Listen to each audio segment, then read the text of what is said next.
We're talking about Shakespeare. Okay, well, there we go. So, like in Macbeth, I remember doing this in school. In Macbeth, they have an extended sequence where I think it's an old man dressed as a devil, or he's an old drunk man, just has a conversation with the guards. And Yeah, I had to I've read act that scene out. Yeah, and it exists purely because people might be getting bored. It's like in the third act, and it's the opener, because people would be sitting there going, I mean, yeah, it's like king guy. I mean, this new king's kind of a dick for killing the previous one, but Isn't it witches also are cool, I guess? But I've been standing here. Isn't it also for in an hour. Macbeth where, like, the classic scene where he's holding a skull isn't actually? It's Hamlet. like or Hamlet. Yes, excuse me. It's like it's supposed to be funny because why the hell would you handle a dead human and talk to it as apostrophe? That makes absolutely no sense. I think it's a I comedy. don't know if it's no Hamlet's tragedy. Well, Hamlet's a tragedy, but that scene is comedy. Yeah. I don't Possibly. know. I've heard that interpretation, but honestly, the way like I've seen it, it would be a tragedy because he's lamenting over the death of a guy he knew. That's like why he goes, Horatio, I knew him well, because he's talking to his mate about this dead guy. Admittedly, why he has his dead mate's skull, that's the absurd part to me. If I remember, at least the Can I reading that I took away interject? from it. Yes, interject, Ray. Yeah. So Hamlet isn't the one handling the skull. It's the gravekeeper number one. Oh yeah, they Hamlet mess it never up bad. handles body until the gravekeeper is the one who's handling it, and he's talking about how, if I remember correctly, it's either I think it's a noble, and he's talking about how ironic it is that nobles think themselves high and mighty, but honestly, like, they wind up in the dirt just like everybody else. Yeah. Okay, I remember that bit now. Okay. The only other thing I know about that whole scene is that he doesn't start it with "to be or not to be." It's like to be or not to be, whether it is noble or in the mind. To suffer the slings and arrows of outrageous fortune. Yeah, everybody knows it. Yeah, the whole soliloquy is, again, because the whole thing's about death and revenge and all that kind of shit. Fun stuff, because Shakespeare was a businessman first. Sure. And yeah. That's why so many people who paid for had cameos in his play.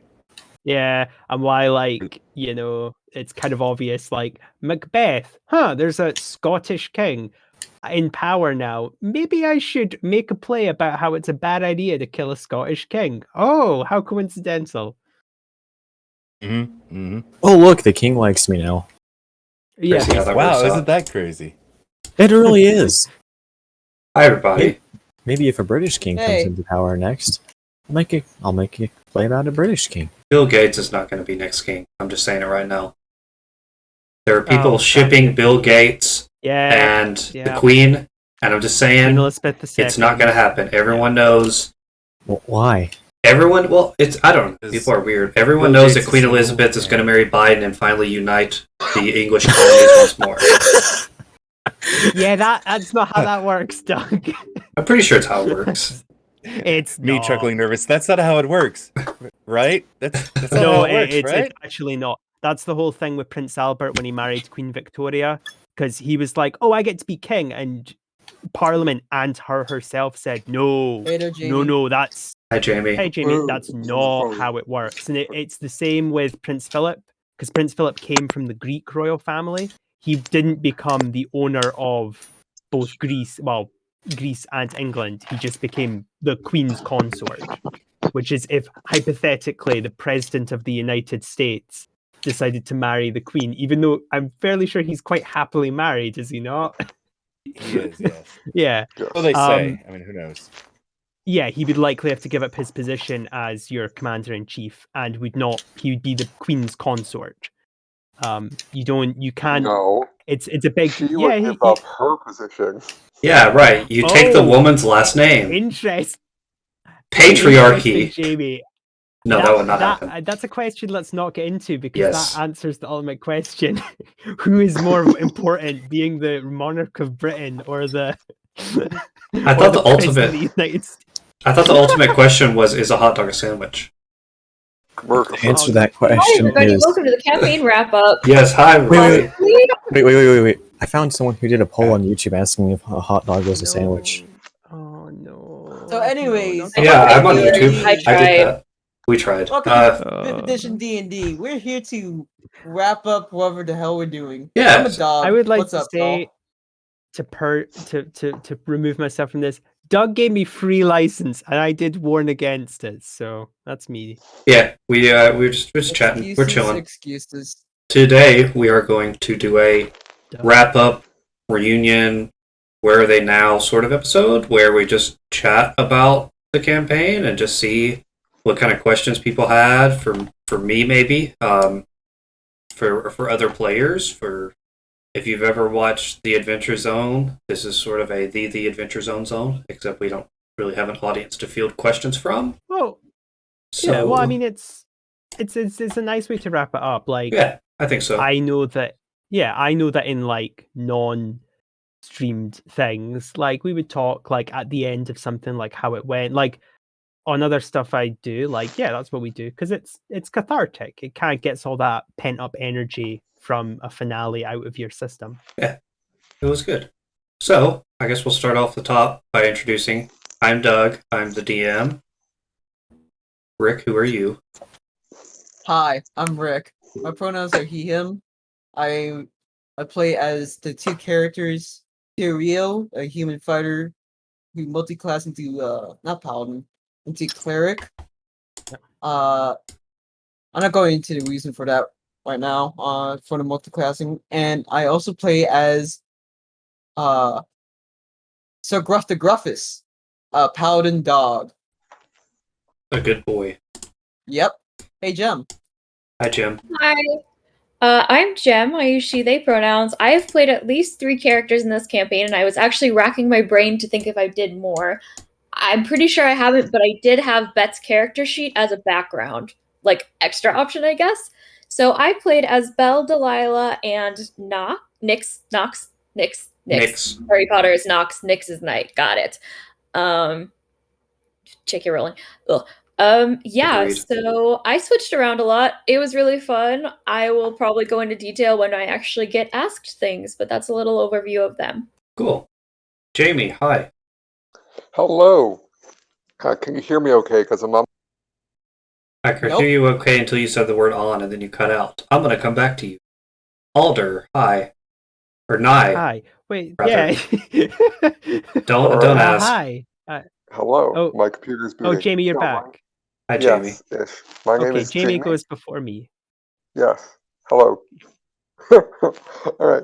I'm Jamie. My pronouns are he, him. My 2 characters were Lumpor Enterfast Ragefist Snarl, the rock gnome barbarian, and I also played as Lurked Hazard, the winged kobold shepherd druid. The poop beetle. He became a poop beetle. Yes. Indeed. And bird down the forest. That was fun. Nye, hi. Hi. So I'm Nye. I played 2 characters. I use he, him pronouns. The first character I played was Alder, he, him. And I also played May, she, her. Yeah. I mean, I don't really need to elaborate. They weren't really the most complex characters. So, when questions are asked, I will endeavor to answer them correctly. Take it away, Ray. Yeah. You're being so modest. Like, Alder I'm- had such depth to him. I'm Like, passing the mic to genuinely. you. You know what? Like, I'm what- not even joking or being sarcastic. Like, Alder had so much Yeah. depth. I Compared am. to everybody else in the campaign, he had so much depth. you I know? will say that Sorry. Alder had so much depth to him. If I were to go swimming at a water park filled with all your characters, there would not be a no diving side beside Alder. That's the best joke I got, I guess. I don't know. Go ahead, Ray. I'm Ray. My pronouns are he, him. Lately, I've been playing Sozar, they, them, who is a changeling Psy warrior. But before that, I was playing Sir Ratefield, who was a Duskin monk, and gosh, who else did I've played a lot of characters. You have played a lot. You You did a combo character with Lurt Hazard. I don't know if you actually played him, I but did. that was the plan, wasn't it? Did play him once, and he shot somebody, and I think that was all he did. And I also played the chicken lawyer. Yes. Oh yeah, the chicken Oh lawyer yes, was great. lawyer. Cluckins. I can't even remember the chicken lawyer's McClucken. name. JJ McCluckey. JJ JJ McClucken. McClucken. Yes, thank you. And I'm feeling like you did another one-off at one point, He like did one at very the early start. on. Yeah, I don't think we were streaming then. Maybe. Yeah, I did. Like our first game, I played a warlock who like was secretly evil, but I never did anything with him. And then we did like an exploration one where I played a like professor ranger, which was really fun. Oh, I think I remember but yeah, that. Yeah. I think that's. Oh, sorry. I was gonna say I think I hold the record for playing the most characters. I disagree. out of all but of no, Tourney.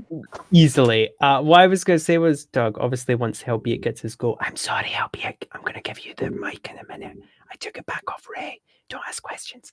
We probably actually should tell the people what we were doing before we started streaming, because it is because we keep referencing, for example, the dinosaur scene.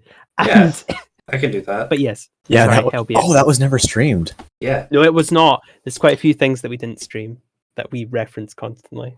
But also, nobody's going to watch this. It'll be fun. No, I mean people can watch it. Maybe they'll come. Maybe we'll be the next Critical Role, and they'll come back and watch it and watch my terrible audio quality that I still haven't figured out. Okay, go ahead, Game Booker. I'm sorry for Alder. I'm not Alder. I know, but you're Helbiak. Didn't you call? No, ignore me. Go ahead. I'm bad. Go ahead. Hello, I am Helbiak, or Gamebooker. I don't know which one to introduce myself as at this point in this server. Anyways, I play Helbiak, he, him, the Mad Ratter, as you might say. The Mad That's Ratter is about a it. good description. Yes. A So, fantastic description. a bit of a recap. Holy crap! Let's talk about the stream itself. This all started because I'm an insane person, and I'm like, how many people can I shove into a D&D game with one DM, and it actually still sort of makes some sense. And I got up to 22 characters the first time, and we rotated around initiative, which is why we have a different initiative order. We sort of kept that. It's like a legacy thing. And I was like, this will be a fun one-off. Haha, it's a fun experiment. And then everyone's like, hey, when are we doing this again? And I'm like, oh, I don't know. Now. And then we took a 2-month break so I could figure out what the heck I was doing. And we came back up to 2 months and played again. Oh, the first session they fought a gigantic 100-foot by 100-foot slime cube. That was the session we lost Janice. I think Jim, didn't your character literally find out that its name was Janice? Yes, among other things. Among other things. Psychic mind powers, baby. Psychic mind powered. That was Belle. The slime. Oh, it was Belle. Man, what a callback. And Yeah, Belle was my first character, and I stuck with them for the majority of this campaign. I think it was Say great. that, but you keep on breaking every boss you face. I said I stuck with my character, not my boss. I break all the bosses. Yeah, exactly. Like Gem's ability needs to be discussed up there. Fantastic breaking of said bosses. Thank you. What I was gonna say, which is really funny. Sorry to interrupt you, Doug, but I think it's interesting. The context of Janice is interesting because we didn't actually do it a lot if you rewatch our stuff. So the context was they had taken the mercenary group's bosses. But what you'll notice is we really stopped having like an NPC authority figure pretty quickly. Like I think, like Doug, we did a little bit, which you'll probably elaborate on, where like people told us what to do, and then past that, we were like free as a bird.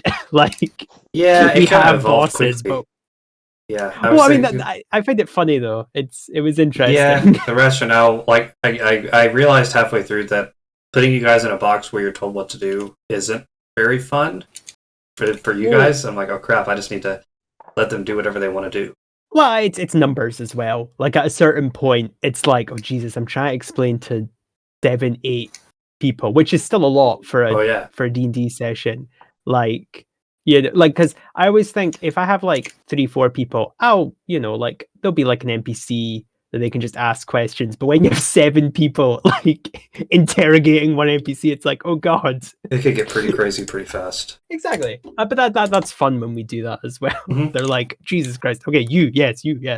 The first episode also had the inaugural Jera meet, where they took a unseen servant and coated it with all of their rations to create a meat humanoid.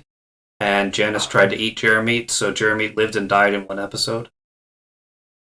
That was Rest in good. peace, Jeremy. R.I.P. Oh, and why peace, do you Jeremy. guys put up with us anyway in this stream? Like, what's We're the insane. appeal beyond unadulterated chaos? Yeah, that's what the That appeal an is. You appeal got That is the all appeal. in and of itself. Where can you get a bottle of chaos? Nowhere except here.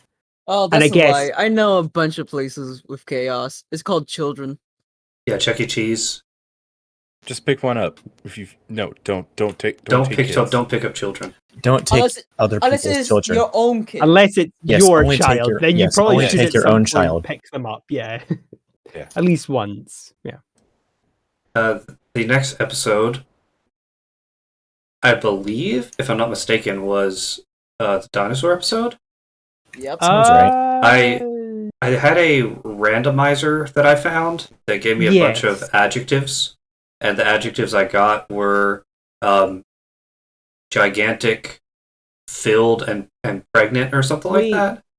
Wait. You guys don't know about this. Yes. Now, well, yeah. Wait. Did we not have like? I'm pretty sure somebody ran a session where we had to like RP with a wizard.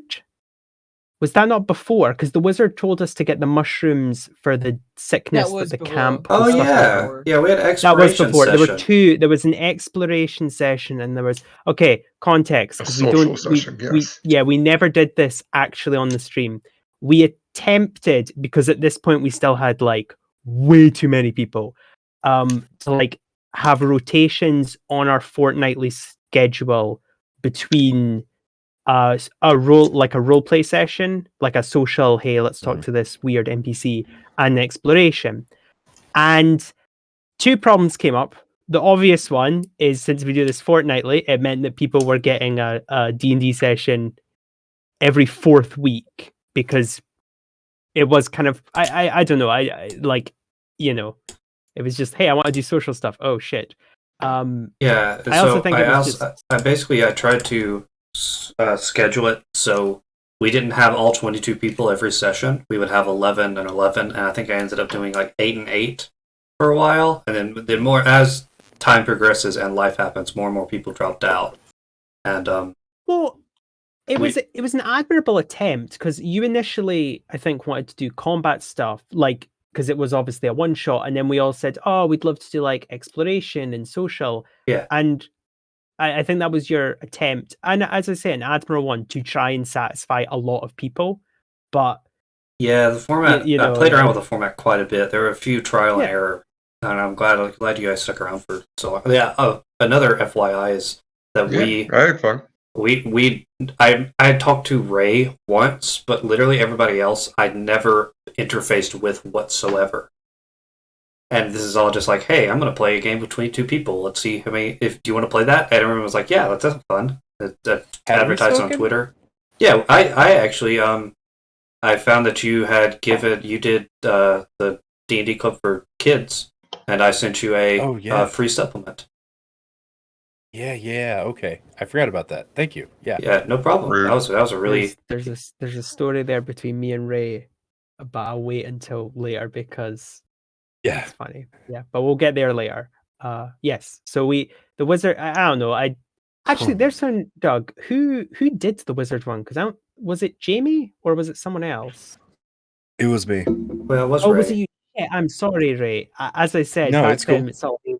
Yes, so Ray, because that was another thing you did. You encouraged us to like have different people, like run Run the games, sessions. yeah. Mhm. Yeah, Yeah, I did the carnival one. That was that fun. was it. Sorry, Jamie. Yeah.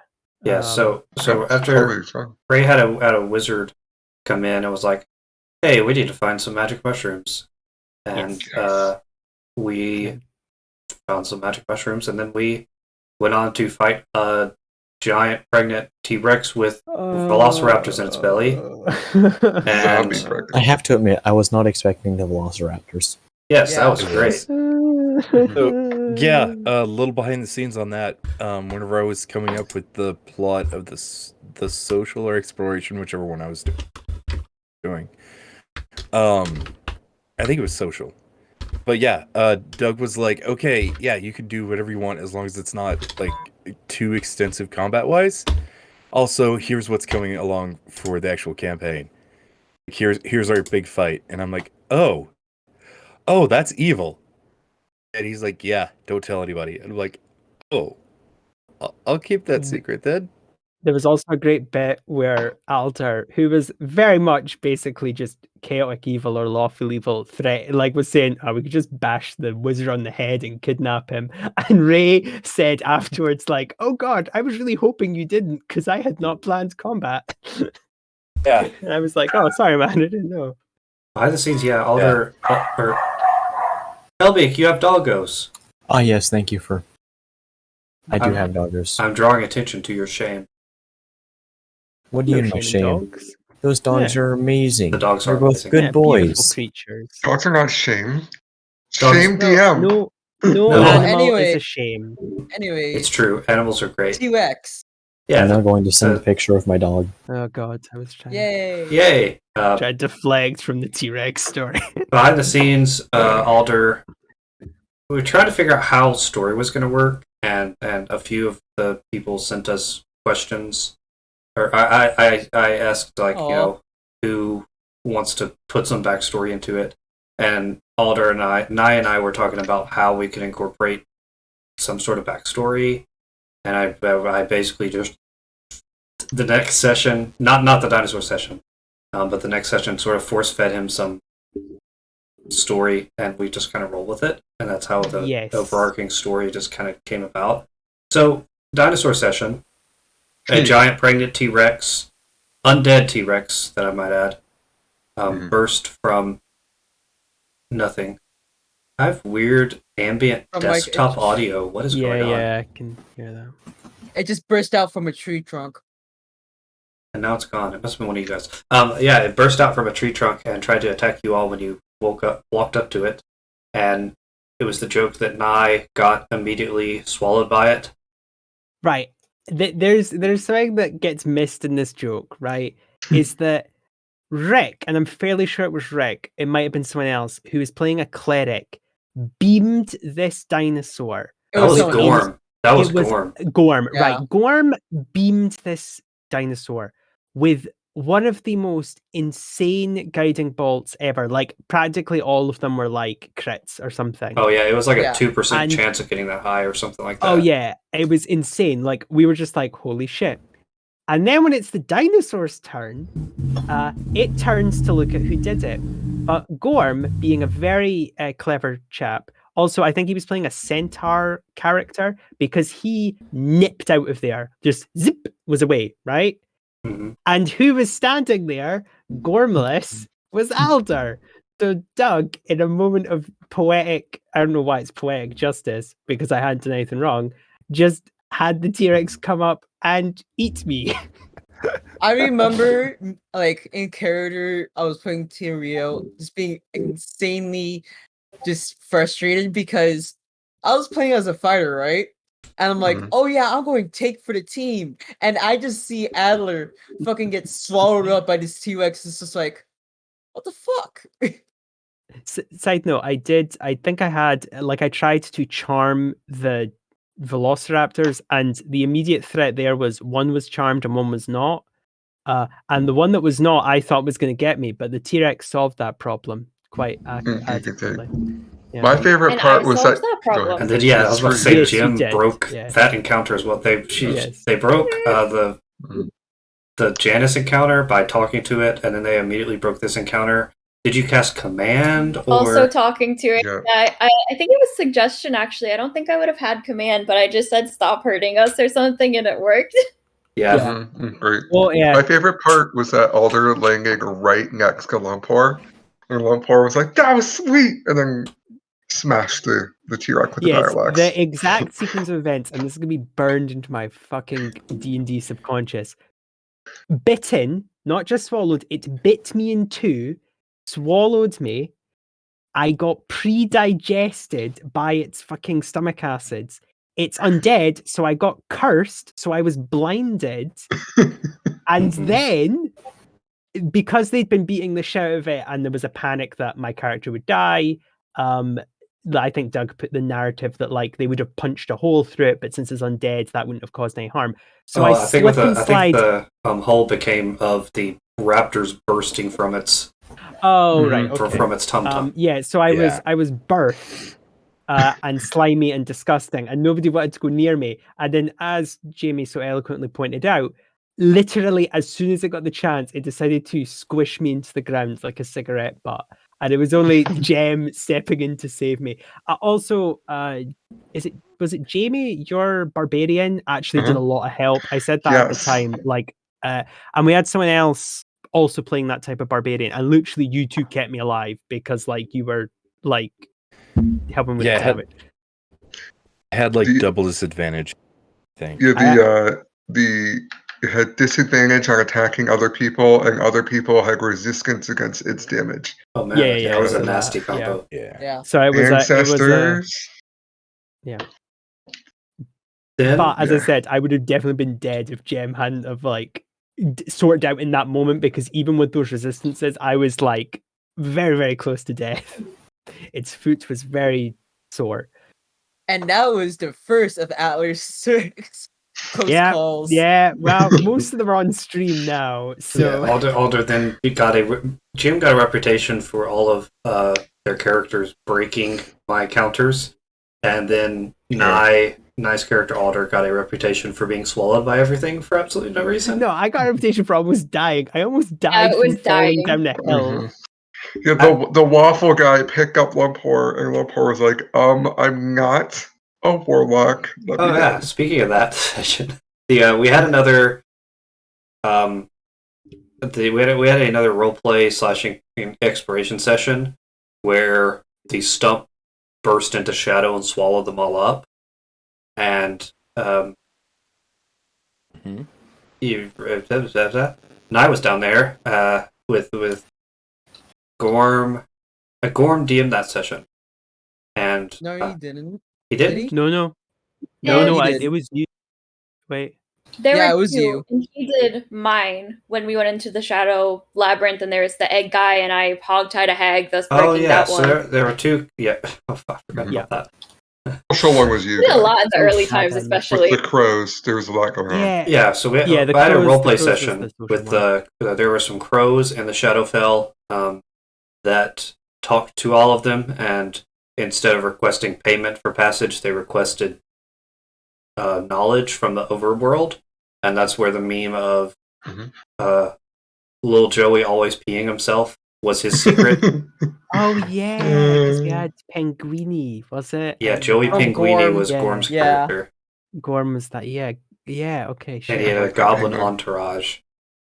And that was when I force-fed Nye his story beat, which was his mom was the queen of the Shadowfell. Yes, I remember that. I'm pretty sure we did with Ray's social encounter like a tell me your secret or tell me a story thing, which I think was the setup for that as well. Yeah, there was a few beats where it was alluded to, and I think I just came right out and said it. Yeah, which was good. It was good. I think so. I actually added some story to this amalgamation of one-shots. And then Gorm DM'd a combat session where there was the Sorrowsworn, these gigantic hulking beasts of pure sorrow, and one of them was the Lost or the Hungry and was always looking for waffles. I thought you DM'd that. No, Gorm definitely DM'd that. I'm 90% certain Gorm DM'd. That must be like different thing. I must have skipped that. Yeah, no, I think Rick, you were in the Raven one. I think it was Jem. It was me and Jem. It was me, Doug, I think Sabrina was Mason there. Sawyer was there, and then somebody who played a drag queen, but I don't remember who they were. That was Sabrina. But I remember because Belle and the drag queen were in like a bard contest. Oh, We had yeah. either 2 because they were a bard, or possibly 3 bards. But if so, I don't remember who the third was. And then Jim promptly broke that encounter by hog tying the big bad of that combat, Yes. which was where I introduced. I talked to Gorm about it. That's where I sort of got the idea to run with Hagnus, which led Belle down their story beat path. Then they came up from the Shadowfell and fought another hag Yes. that I don't really remember what her motivation was. I'm trying to think what happened. I know that the only thing I remember is myself and Jem doing like a Sailor Moon thing with Hellish Rebuke, where it was like, I but love it. then, yeah, that was it. And I'm fairly sure. Yeah, no, that definitely happened. I'm pretty sure it was I'm before we very started confused about talking. this, but sure.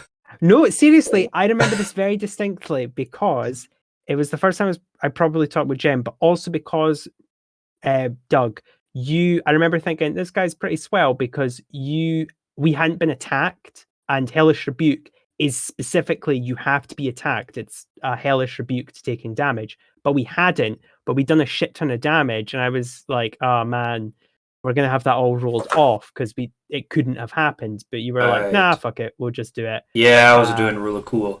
Yeah. Okay, I Well, think we I were all remember near that. the end. It was it was the right call to make. But yeah, I definitely remember that.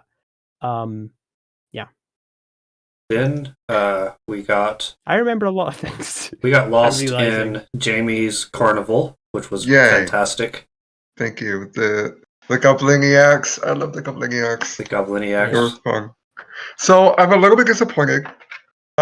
Not because the Gobliniac were not awesome, because they were, but no one went to the clown tent.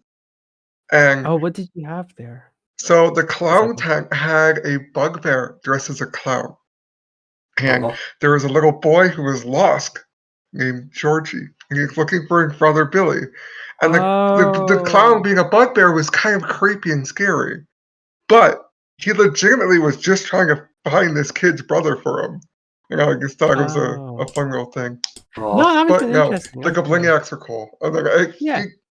who did I arrest? I arrested Doug's character. Yeah. It was. I had an artificer that Okay, was. the gum. Yeah, I made Gumballs. gumballs. Yeah. Yeah. And we got a bunch of magic items from this. Do we even use our magic items? I don't know if anyone yes. used any of those potions. I used mine Not the sometimes. potions, Okay. but I used that enchanted dagger. Good, I'm glad. Oh, I you used- most of the magic items that I had was on Tyrael. I never used them. Well, Mhm.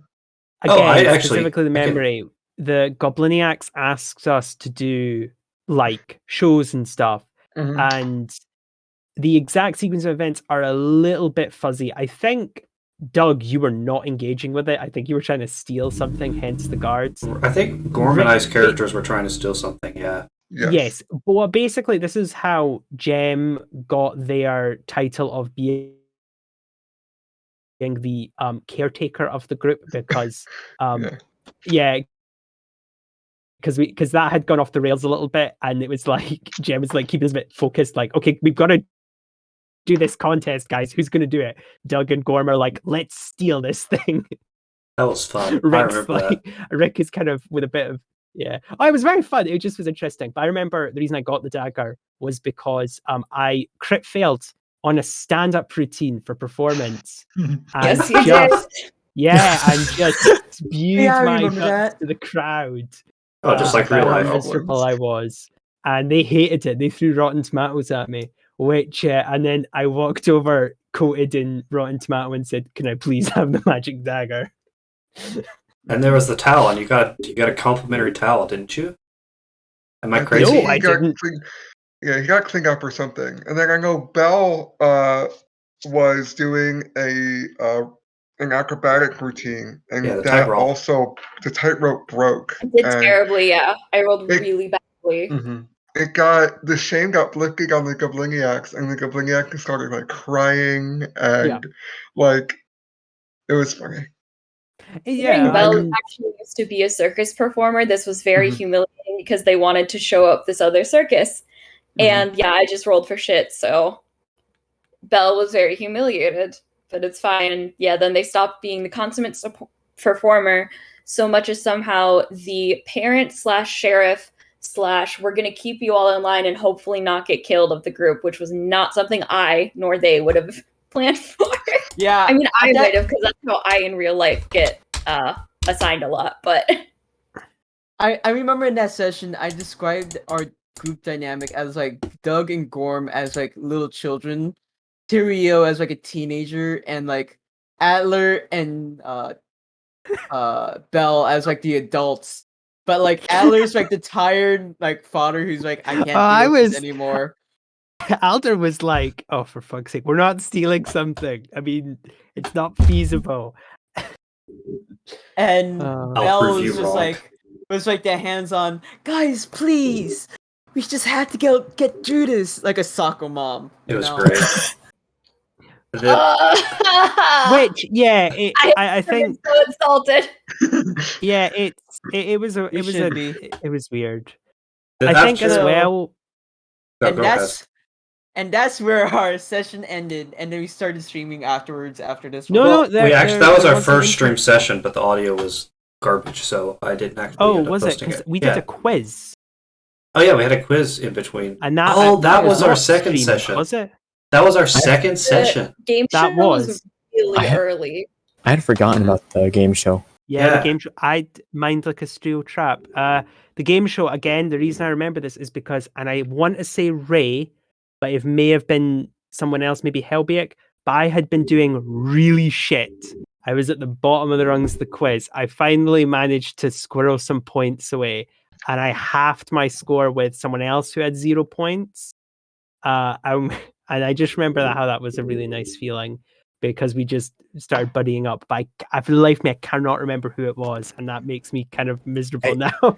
I don't think Well, I it was remember- me because I don't think I ever had 0 points. I think I got super close, but never had literally 0.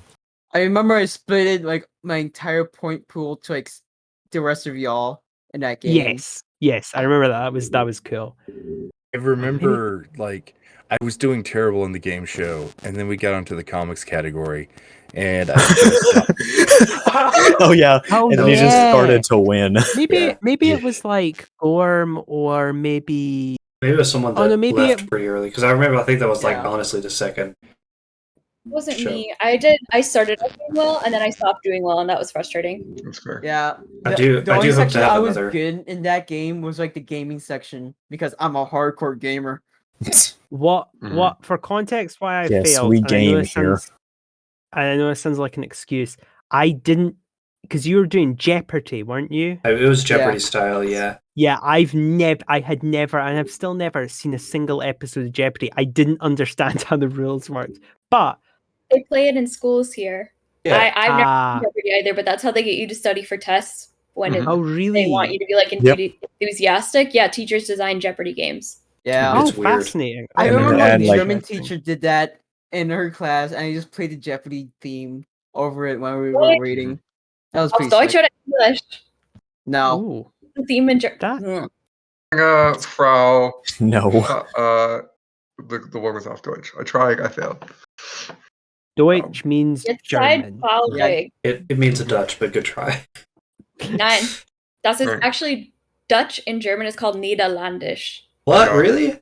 Yeah. Yeah, Deutsch. Yeah, like Germany is Deutschland, isn't it? Like Yeah. Mhm. that's yeah, but we call it Germany because From Latin, I know. because Tacitus, the Roman guy, went to one part of this area. Yeah, I had to read this in German. And he saw I'm all these so different sorry for tribes, and you. he wrote a big paper about them called Die Germanen. And so all the Latin Interesting. languages took from that, and that's why English.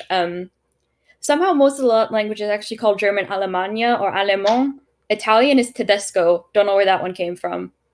But yeah, Germanic countries Okay. call Germany Deutschland. I That's knew cool. that the Romans called the people that lived in what we would refer to as like Germanic speaking countries. Well, they gave them that name, but I didn't know that's the reason it stuck. I always assumed it was like a later thing. That's really interesting. Okay. This is why I love the group. There's just so much random knowledge about Random. things. Hell Well, yeah. we're all really intelligent people. I think that's something that we don't show often. when we're in Oh, character. no. 'Cause we're gaming. No, we are. Well, because No, hold on. Shut your mouth. I'm so sorry. You No, and it's fine. Jem at least like show your knowledge because we often tread the topics that you are knowledgeable in, but everybody else is more like, I passed trade school. Doug is a mechanical engineer. Our interests are like So way far more- from Yeah, any you all D&D. do engineering Yeah. stuff. That's amazing. We're just it's Actually, just so that's far fine. from Technology Yeah, scares me. I know way too that's much about why- Melee. That's no, Fair. but that's why I said we don't get to show it off very often because it's a D&D Yeah. stream, so we can't. But yeah, I think we all are quite bright people. It's why we Speaking- get along so well. Yeah. To segue into Melee, I was trying to explain to my IT friends who did custom keyboards and stuff the importance of having notches on your GameCube controller. And they were not having it. They're like, why don't you just tilt it? And I'm like, because the notches are not at the perfect degree. What do you mean? Because It's that a dead takes zone. longer and you have to do things. Yeah, It's not optimal. it's 60 FPS. It's one of the first 60 FPS games. You can't do it. Technically, it's not even 60 FPS because there's what I think 2/10 of a second delay. Oh yeah, it's Something a pretty like big that. delay considering the hardware, but that's okay. Anyway, back to D&D. After the next section. the I next want to say session, one more thing about the carnival because Go for I it. found my notes and I'm just looking over them and they're great. Yes. The prizes came from a great big crate of infinite prizes that was at Yes. every location, and they were all the same crate. oh yeah, I remember that. It was like a Like what? bottomless pit. Yeah, the bottomless pit, and they were told not to fall into it or reach in too deep, or like they would feel other people reaching in, Oh or yeah. they would fall. They would fall out. They didn't tell them this, but they would fall out in a random other location. That's sick. But someone like dented it or like scratched it, and then all the Yes. other ones were scratched and dented too, Yes. and it kind of creeped out the players a little bit, bro. I Well, liked it a lot. because I'm the dreaded person who knows all the stupid lore. If you damage an extra dimensional space, so like a bag of holding or whatever, it explodes Oh yeah, with that all comes its in later. content. Mhm. Yeah, so what I was saying to Jamie, like kind of as the PC rather than like the character, I was like, Mhm. so if we like break this, is this thing going to be like like a big bomb that just goes and spreads all these gifts everywhere? But yeah, we didn't test that theory out. God knows what would have happened. I That would have be had that interesting. happen. I have had that happen. We had Really? somebody put what was it? Somebody put something that became too big for the bag of holding. So the Mhm. bag of holding exploded and it created like a black hole and took all of our shit, and so we lost that all. That happened We in did used this to put one of campaign. the players in there quite often, but that was a problem after that. Yeah, that happened in this campaign. She was an air Yeah. genasi, so she could breathe. It was fine. Well, That- yeah, because the That was great. yeah. Mhm. So Yeah. the session after that was when we first started posting them to YouTube, which was called Absent Minded. I'm very happy with all my titles. And Absent Minded did was we stream Absent Minded? oh wait, hold on just a second. It was Yeah, before check that. Absent Minded that We did stream that. I remember that one. yeah, but was The- okay, no, you're right. Yeah, it is Absent Minded. There was a was it called Intellect Devourers that had Yeah. been hopping Yeah. from brain to brain in the Yes. city, and Yeah. that's where you all met Deputy Dewey, and he was Deputy Dewey. fantastic. And Yeah, I don't liked- think we We're need in, to like, go over. jail. I don't think we need to go over like what happens in all the streamed ones, but I think it would be fun just talking about like how we felt about episodes and stuff. yeah, I would agree because I don't remember a lot of them, and I feel like that could get tedious fair. as well. Mhm. Yeah, like yeah, Alder, how do you feel about having your intelligence sapped? yes, I Turning think into a child. yes. So I think I'll talk about that. But for context, if you are curious about all the other shit we did stream and record, go watch it. I'll post it Or in the don't chat. you don't have to, You know, but- Doug's channel since Yeah. the Yeah, you VODs should. aren't up on Twitch. Sorry. I We're posted in the funny chat. sometimes. It's great. We're funny a lot of the time. We're hilarious. Mhm. Yes, especially when we're greatest. making puns. Oh, We're yes, very biased, much. by the way. Don't worry about it. You're biased. I'm not. I can definitively say You're we are very literally the funny. DM. You're Apart from literally- babies, babies are never biased. That's why Babies make are the never best biased. soldiers. It's true. What about parents? But children are jerks. Children I are love jerks. children, but they're jerks. Jamie just had like a jolt there. Like, I mean, I know children are fine. I don't hate them. To give a quick overview of a 3-episode story, Nye's character Alder lost his intelligence and became a childlike Alder, and we learned a lot about his childhood throughout that bit. They went to an underwater city where Delilah was met, and Delilah showed them the underground parts and kept air bubbles around them so they could breathe. And they fought a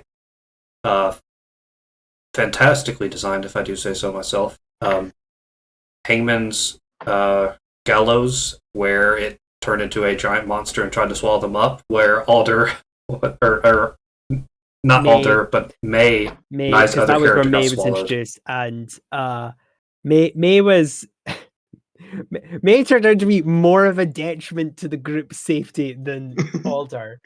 So yeah, I should note, because this I don't think this was communicated well. I do apologize. I'll be super quick.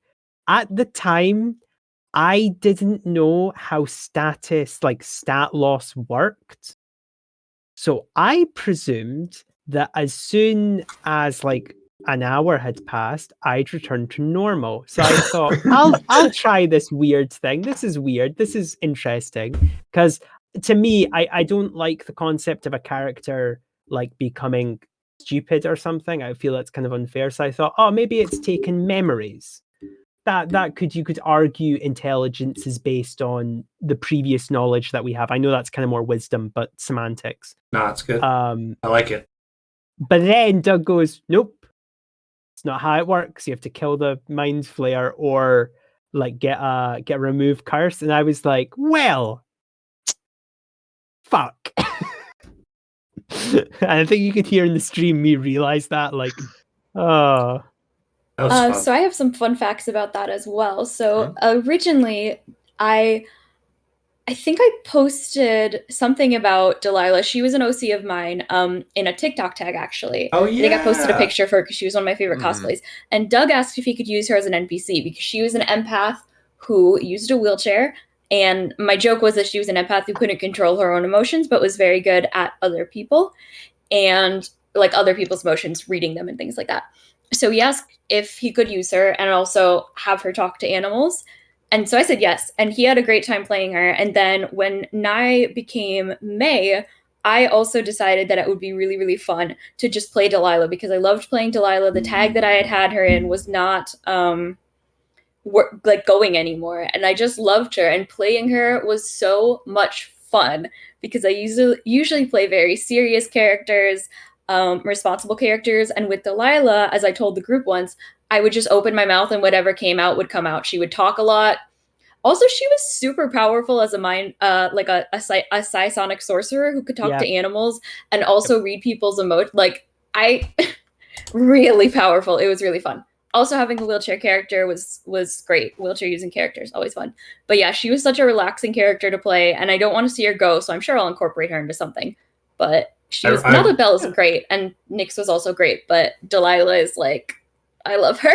I also and I actually made her when my emotions were really uncontrollable, so it kind of, full circles, whatever. I like Delilah quite a bit. I also had a lot of fun figuring out how a hamster or squirrel-driven wheelchair would work underwater. I remember air that. bubbles. She's Yeah, air an air bubbles. genasi, so I think the idea was that she put air bubbles around them all. Yeah, it was great. That was very fun to play around with. I think I really like what Jem said there. So I was thinking maybe we could, like, everyone says what they really liked about their character, because I actually really want to know. Yeah. The person, and not to pick favorites, but the person I really want to get into the skull of right now is Rick, because I gotta be honest, there's a certain character I want to ask lots of questions about. I wonder who it is. Is it the conventional fighter or is it the dog paladin? I think it's the fighter, personally. I might be I wrong, think it's the though. fighter. God. Yeah, I have to ask a question of God from Hey Don, I have a question. Yo, Yeah, hey, Don. So, But yeah, yes. the session after let's just backtrack a little bit. The session after those was when Gruff got added. There was a murder mystery. This came from me thinking, wouldn't it be fun to have a murder mystery in D&D, and rolling with it and adding a dog character, which was great because Delilah also just got added, so they could talk with everyone could talk. It was great. Mhm. The party could talk with the dog, and the dog could talk with the party. It was fantastic. So, side note, the really sad part is that, one, read what your characters can do, because Lurt can just talk to animals, and that did not come up until the last time I played Lurt. I was like, Yeah. crap, I can do that the Aw. entire time. Oh, No, it's fine. Also, It's great. also fun context because Laura, who unfortunately couldn't be here, that was her first game. Was the murder mystery, and she did a really good job as Barry. I have Barry. Barry. Very. Yeah, Barry was Laura's and it was Tabaxi funny. rogue. That was great. Yeah. Yeah, because Ray and I know Laura in a different thing, and we asked her, "Hey, do you want to be on this?" And Grandma Stew, she did not like complain at all when she's like, "Okay, so it's a murder mystery, gotcha, right?" And there's a talking dog, Well, right? not okay, a talking gotcha. dog. No, but but we're dog talking to a telling it. dog that's in plate mail. Yeah, you know. It wasn't even plate mail. Gruff had no armor. We And just all that- and assume that it has armor. He has armor. That was Yeah. also like I always thought he was wearing armor too. Sorry, but yeah. Hold up. Whoa. I just realized that Barry is a cat burglar. yeah. Oh my god, no! Yeah. How did I not Why? realize Did that? you- No. Oh my god, that Oh. is the most Doug thing possible. How did I not realize this? Oh my. That was Laura just played a fucking 20D chess IQ. Okay, play Laura's right my there, favorite person. and she isn't even here. Yeah, that's the best character. No one She else is has here to anything on her. celebrate it. The other thing that I wanted to say about this, and since we're just talking in general about episodes, that's probably my favorite. Oh yeah? Yeah, I think, and this is where I get very snobbish, so I apologize, but I really like when D&D like gets to be something other than conventional D&D, and I think that you handled it really well, Doug. Like, there are a lot of skills within our characters that could be used for sleuthing, but obviously, you know, that's kind of the appeal of D&D, is you can use it for anything. And I really liked the session. It was well done. I really liked the mystery element. Yeah, Good. it was just Yeah, I appreciate yeah, that. really I had a lot liked of fun. That I was my can't speak first. for everyone. Maybe it was the worst for some people. I don't know, Also, but I just want, I liked it. like, now after you talk, I just want to step back for a second to the last session, the first session where you got your where your intelligence got low. Since if you look on Street right now, the background, that's where that picture came from. Oh, yeah. That ending moment of just Yes, going from left to right. I forgot about yes, that. it did. Everyone was Yes. walking into the sunset with Walking Nye into riding on the back sunset. of a bear.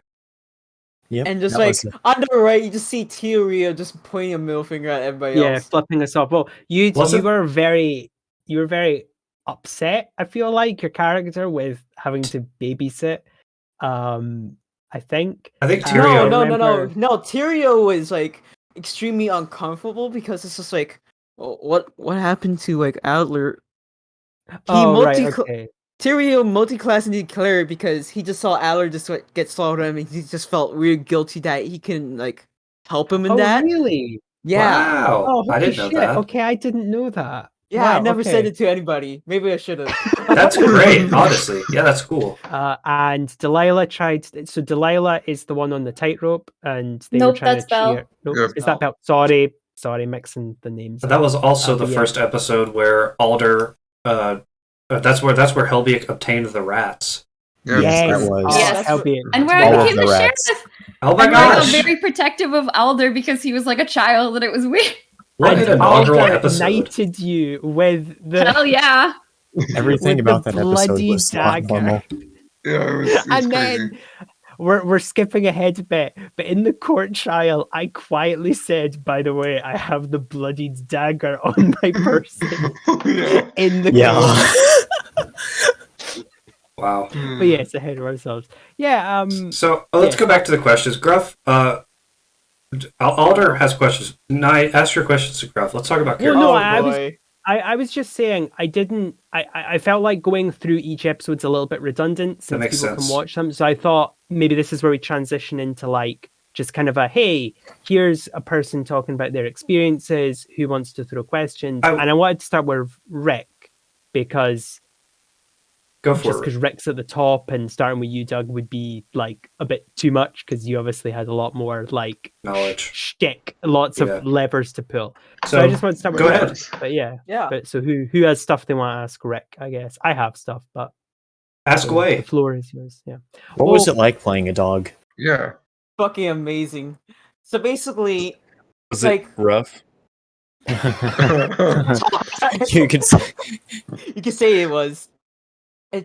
It was an interesting experience because one, most of the time I couldn't talk to any of y'all, so that limited the pool of like people that I can talk to, and that actually like I felt like that limited the range of like Gruff's roleplay in a sense. Since if you like heard him, the way I like roleplayed him, as he was incredibly aggressive. I have to admit, the perception checks were hilarious. Yes, and the intelligence intelligence. Oh yeah, intelligence, not perception. The greatest. Just the quiet pause. I don't know what that is. Does it taste good? I love it. And just to get sidetracked, I just love the last like check in this entire campaign is just me wanting to intelligence check for Gruff, and it's a nat 20. Oh, that was very good. It was really good. Smart. Yeah.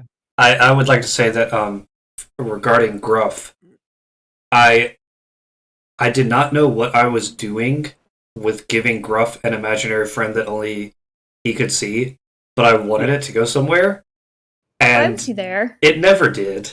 It never went anywhere. How did he get in his stomach? He ate his butterfly, right? And also, Gruff, I felt like Gruff was more like a background character since he's a dog, and he just gave him responsibility that he's not very able to like handle.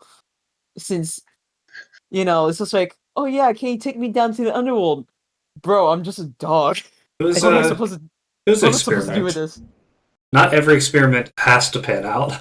Yeah, I think going forward as we like ask questions and talk and stuff like that, I think something to keep in mind for potential viewers like you is that this was very experimental for everybody involved. I don't think anyone, I mean, I might be speaking out of term here, so please correct me, but I don't think anyone here was like, I want to be very conventional and like stereotypical. No, everyone here tried to do pretty, not insane stuff. Like everyone really wanted to push, I think is a good way of looking at it. And I think this was a good space for that. Hey, I have I was very conventional, all right, with this dog. Well, Tito I felt was very conventional, and then Gruff comes along, and I'm like, oh boy, this is gonna be good. But yeah, like in a very sincere sense, I do think that everyone here really tried to like have fun with it, and I think, and this is where I am slightly nice to Doug. Because I'm never like that. I'm a really mean person. Oh actually. Yeah, I cry every night thinking about it. Yeah, exactly. Yeah. Like Doug really gave us that space, which is good. And not sharing too much backstory, but I kind of was a nomad wandering between games, and I have met a lot of GMs of all spectrums of shittiness. And yeah, it was Doug's definitely No, you're not on that, Ray. Shut the fuck up. Fuck off. No, you're on the good one. Yeah, I appreciate that. Nye has like a list of like shitty GMs, and Ray just comes over and put his name on him, and like Nye just looks over and be like, wait, hold on, what the fuck? That wasn't bad. Why would you do that?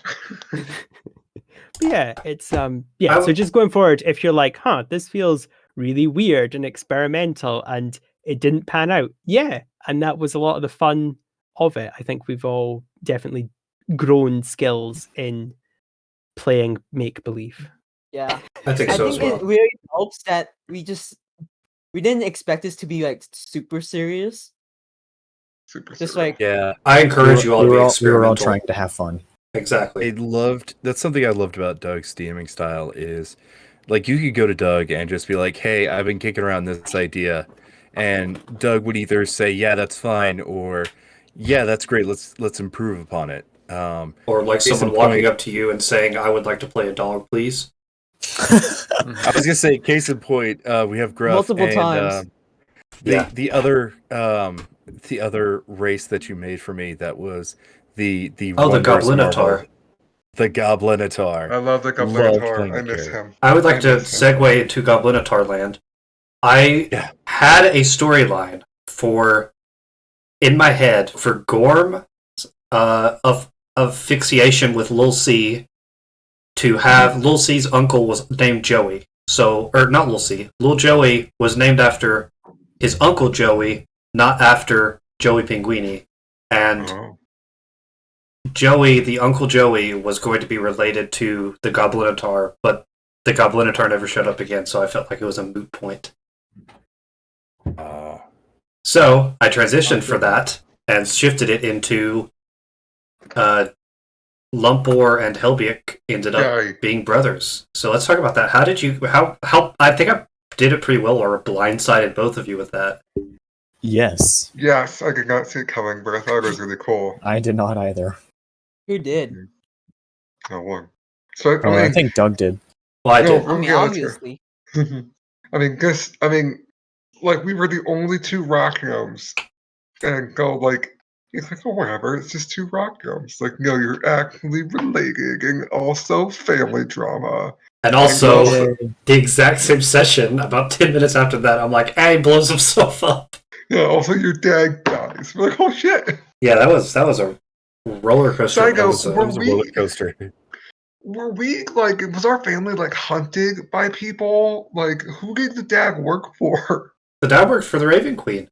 Yeah, Oh. she works for my mum. Yeah. Damn it, So mother. the overarching story that I never got to, that was that these stones,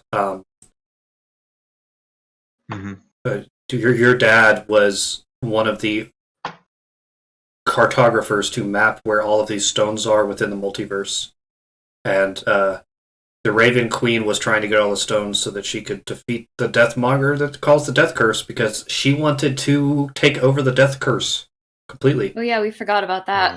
That was good. Yeah, we all completely forgot about that quickly. Yeah, because this originally was a Chult campaign. Right. If memory serves, we were in Chult and you were kind of drawing a lot from there. But once again, we just kind of said fuck it and was like, yeah, let's go weird. I think the other thing I was going to ask, sorry, I Go just ahead. got myself a ginger beer. I was going to ask Rick was, if you could do anything with either Tirio or Gruff, like what would you do with hindsight? One of the things I think Doug kind of at an exasperated point in the finale or a bit before did say, like, having a character that can only communicate with one other character is a bit like playing telephone, and it's a bit like, oh god, I need another person here specifically. But yeah, no, I'm interested kind of like what your thoughts are in a kind of Honestly, with that, I sort of expected that since I'm playing as a dog. And speaking of dogs, I'm scratching my dog right now. He's a Cute. nice boy. Anyways, sorry, just got sidetracked. But it's you sort of expect that if you're playing a character that's like incredibly limited in terms of vocalizing themselves. It's just like, well, how are you going to communicate to them? Easy, you don't.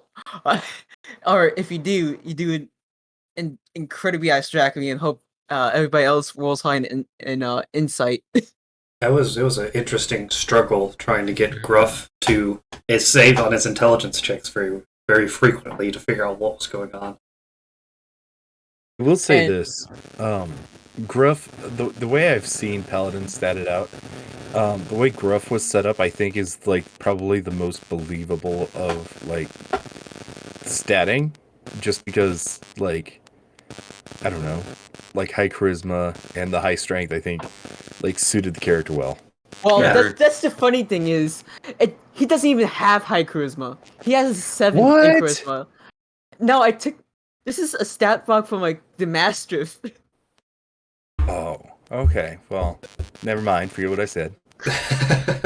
You pulled it off Yeah, well, that- is what he's saying. That's a good point. So did you guys literally just use the Mastiff stat Yes.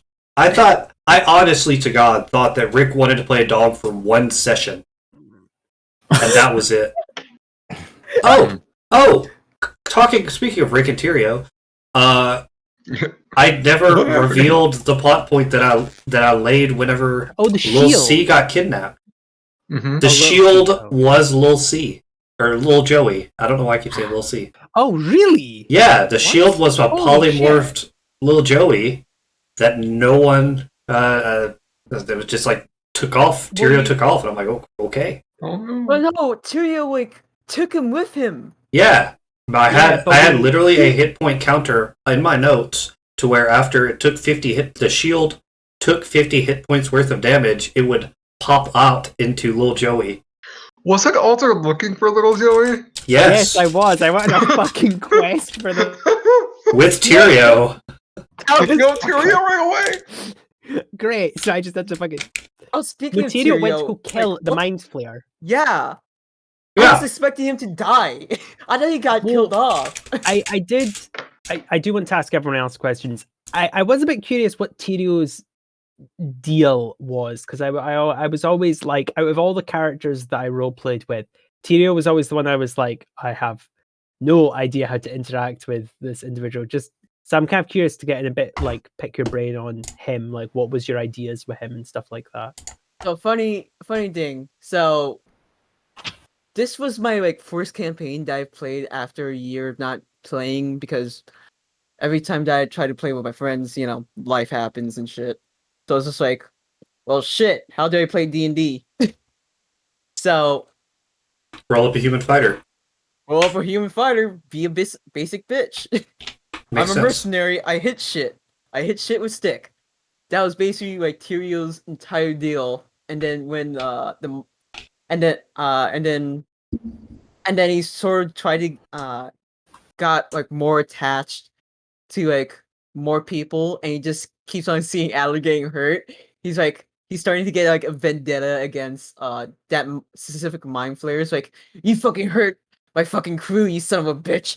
And then he just like gun ho on that motherfucker. I never realized that there was so much depth to Tyrio's character. I didn't know anything about the cleric, multi-classing into cleric, because he felt like a dad to Alter, and I Never said anything. I never said anything about that. had you turned around and stabbed the mind flayer. I'm just like, oh, it's just Rick being crazy, haha, chaos. I never thought there was any thought behind it. This blows my mind. The problem I think here is that I never communicate the shit. No, it's interesting. It's an interesting dynamic, I think. It is. I like it. It's Wow. like there is methods to my madness, but also It's just there's a madness. reason I play as a dog. It's much easier to play as a dog and be weird. Yes. So like, yeah. No, I was gonna say, does anyone else want to ask Rick anything? Because I was just gonna. I was gonna ask Jim something. Yes, that's exactly what I was. about to say. Yes. Jim, what was going through your mind when the egg opened up and it was bed inside? My mind or Belle's mind? Yes. I sort of expected it, so I like being proved right. That session I was really happy because I had mentioned the thing about the dragon being like 3 hobgoblins in a coat, and that actually turned out to be what it was. So I was already doing pretty great. I had forgotten about that. It was wonderful. It was a great time. And then so I sort of predicted, because I've played D&D before and I know how DMs like to use stuff in your past and, you know, hit you with it. So I was excited because I like things like that, and I like fleshing out my characters more to that extent, especially since Belle hadn't really been a fleshed out character up until around that point, maybe a bit before. Actually, Delilah was there, so Belle wouldn't have seen it. Oops. But still, I was excited for that because when I created Belle, they were just meant to be a tournament character, right? So I picked Bard. Oh dear. I picked Bard because I've never played a Bard before, and that's pretty much it. Delilah was probably very confused. That is honestly one of the best bards I've ever had. Just completely ruining the game every time. That's probably the biggest surprise that I've had so far, is that was your first bard, because you played them very well. Yes. Thank you. I think Delilah, or not Delilah. Wait a second, Jem. I thought you played Bard before in your college. Nope. I played, when I was in college, I played a druid, then a warlock rogue, then another warlock. You may be noticing a pattern. I did a wizard once as a one-shot. That was all. Wow. Interesting. Huh. No pattern there. I haven't played too much, but I did create lots of characters. And I did get super hyper-fixated when I first got into D&D, so I learned a lot. That makes sense. Mm-hmm. Yes. Go ahead. I was going to say, just as kind of a callback to the question about the parents, well, I was super delighted. Lumpur was very confused and conflicted. I think I tried to show that off, or convey that, I guess. I think you did well. I felt that as well. Yeah. Oh, cool. I'm glad I got carried over. Yeah, because he had this dad, quote unquote, it's his dad. He adopted him, and then he's like, nope, that was there's your other father, and you're not acting an orphan, except in 10 minutes you will be. And then, I found it a very kind of cool space to engage in, and I don't know, I thought it was a lot of fun. Well, good. Heck yeah. You're not an orphan, but in 10 minutes you will be. Just click out to me for some strange reason. I just can't quite figure it out.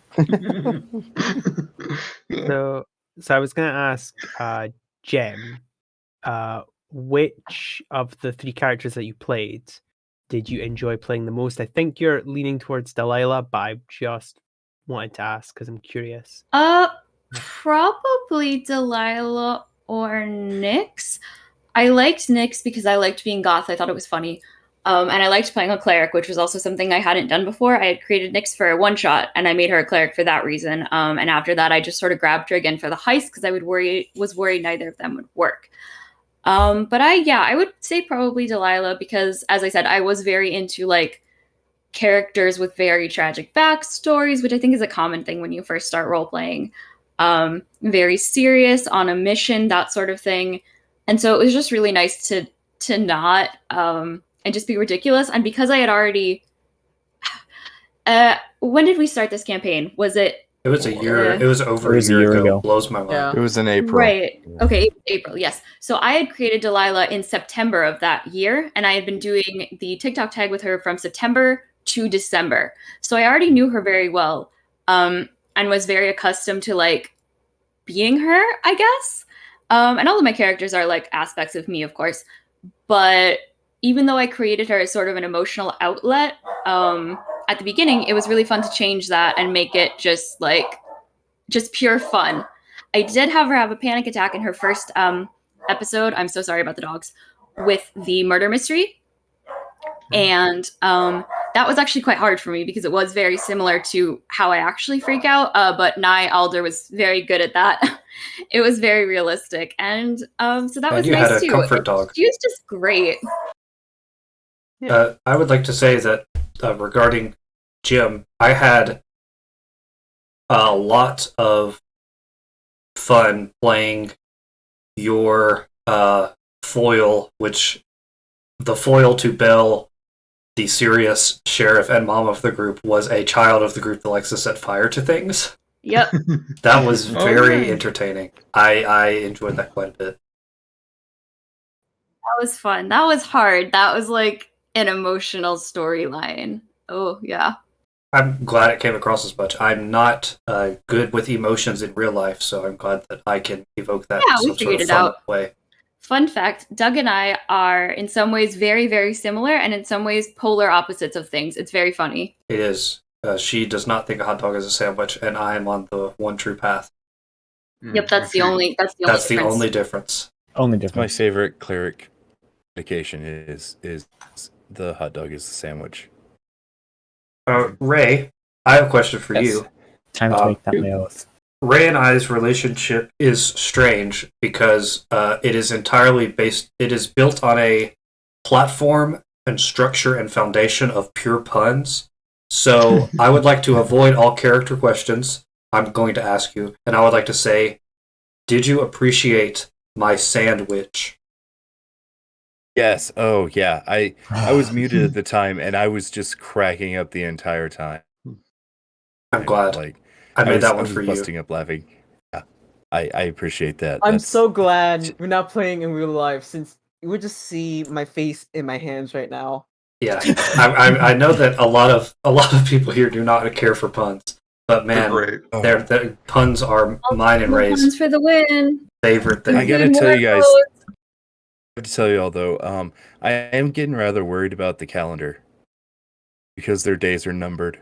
Oh gosh. You hear about the person who got God! you hear about the person who I got just fired came from the back calendar for that. factory? Stop Run, it. Nye, run. Well, they got fired from the calendar factory because they kept taking days off. Ooh, that's a good one. Speaking of getting fired, I had to quit my job. Oh no. Oh, Yeah. stop it. I started Stop a it. job as a personal trainer, but it turns out I'm Ugh. not strong enough, so I had to put in my 2-week notice. And the people that are laughing now are the only moving- people that enjoy well, my I- puns. I had one more question for Jem, and then Go we were for it. I was going to ask some stuff of Jamie. Huh? About me? Yes, I have one more question. Well, I'm going to get to Jamie in a minute, but I wanted to ask Jem something, which was with kind of similar to what I asked Rick, with hindsight being a godsend. Is there anything you would have done differently, or is there anything that you feel you could have done better, or even if it's in a positive sense, was there something that like went better than you expected, if you will, like just anything like that? Like in the campaign? Yeah, just like, like, hey, I think this is a great idea, I'm going to do it again, or oh man, I wish I'd done this better. Like just a kind of like, No, I'm rumination, pretty if you will. satisfied. I really liked the murder mystery. I had so much fun then, but I don't tend to think about regrets too much because I'll just obsess about them if I do. Well, That's that's fair. fair enough. So yeah, don't really have any of those. Also, Hmm. the beginning of this campaign is very blurry for me because I was not in a good place. So I only sort of remember at least half of it. Sure. Well, that's So good. I I'm don't glad. think I I'm would glad change you're, anything. yeah, I'm glad you're better okay, now, yeah. and I'm glad that in universe and out of universe, you had a comfort dog to be there for you. Yeah, Well, those are always very important. They're fantastic. Yeah. No, I just think it's interesting. you're welcome. Thank you, Rick. Okay. Unless anyone else wants to ask a question to Jem, I want to ask a question of Jamie. Go. Okay, Jamie. Oh. Why is Lurt adorable? I'd never Why got is to he- say that because I couldn't, but I really liked Lurt. Thank Lurt you. was just I delight, and I couldn't say it because in both characters, I kind of wanted to do it in as May, but I don't know. I don't think it would have That's I fair. just never got the chance. It would not have worked with Alder, but Lurt was just great. I loved playing with Lurt. Thanks. Lumpur, I also liked Lumpur, but I feel like what I liked out of Lurt worked well. I don't know, like I liked Lumpur as well, but it was kind of for the same reason because the voice you gave them was like good. I liked that. Cool. I don't know. I like a little kobold druid. It just was really Yeah. cute, and you had like this. I don't know. You just had this way of like characterizing them, and it just felt really nice. Yeah. But that's Thank you. yeah. So Yeah. Lurt was actually my first druid, so I had no idea what I was doing. But he was explained a little bit earlier. He was made in combination with one of Ray's characters, Wingum. And there was like a rough like joke playing of doing like a whole bunch of different hazards. But and I'm a little sad I never really got to play with Wingum as Lurt, except for that one time where we kind of did something. But But yeah, no, Lurt was made specifically to only care about Wingham and to buff Wingham. Lurt very much was like, why am I with all these people? I want to be back in my forest, but my brother is being annoying, so I have to go and be with him and make sure he doesn't like getting in too much trouble. But then he was like, you know what? I guess I'm going to hang out here to have this dog, and someone needs to take care of this dog. And then he didn't accidentally. Then he got instructed by the moss to light the moss on fire, and it. I was going to ask about that. I think that put him in a place where he was like, "Oh God, I need to like focus and make sure I do right." Which is why he decided to break his invisibility and heal Gruff, because he was like, "Listen, I need to heal Gruff because he's hurt." So much dynamic that I missed out on because I'm too busy worrying about the game. There is a lot that of happened. Yeah, so during the heist, Lurt was one of the invisible people, and he was supposed to carry Wywocket away once Wywocket got the stone, the battle stone. And so Gruff flies in after being trebucheted, and Lurt is like, "Oh, like I gotta go do my job," and then he sees Gruff, and he's like, "Oh no, I care about animals, and I need to like do right by this dog." I just like how I forgot this. That's really sweet. I love that. I didn't know anything about that. Yeah. Oh. But he's also adorable because all my kobolds are adorable. Kobolds are always adorable. I really liked that element to it as well. I think the other thing I was going to ask was, again, because I kind of think this is a nice like rumination on this all, similar to what I asked Rick and Jem. Like, is there anything like looking back that you would have changed, wouldn't have changed? Just kind of general like feelings on the whole matter, both for Lurt and Lumpor. I mean, I wish I could have done the finale with Lumpor, just because I don't especially like missing games, but that was circumstantial, and I couldn't do anything about that. I mean, shit happens. Right. I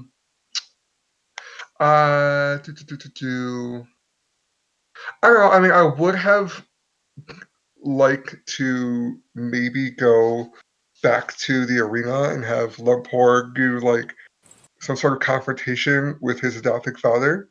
But like, he's gonna do that no matter what. So that's something that he's probably going to be like, I dig this, during our little actual characters getting back to do stuff. Not quite answering the question, I'm worried that Lumpor is either going to have to kill Helbiak, or Helbiak is going to have to kill Lumpor when Helbiak becomes the Rat Lich.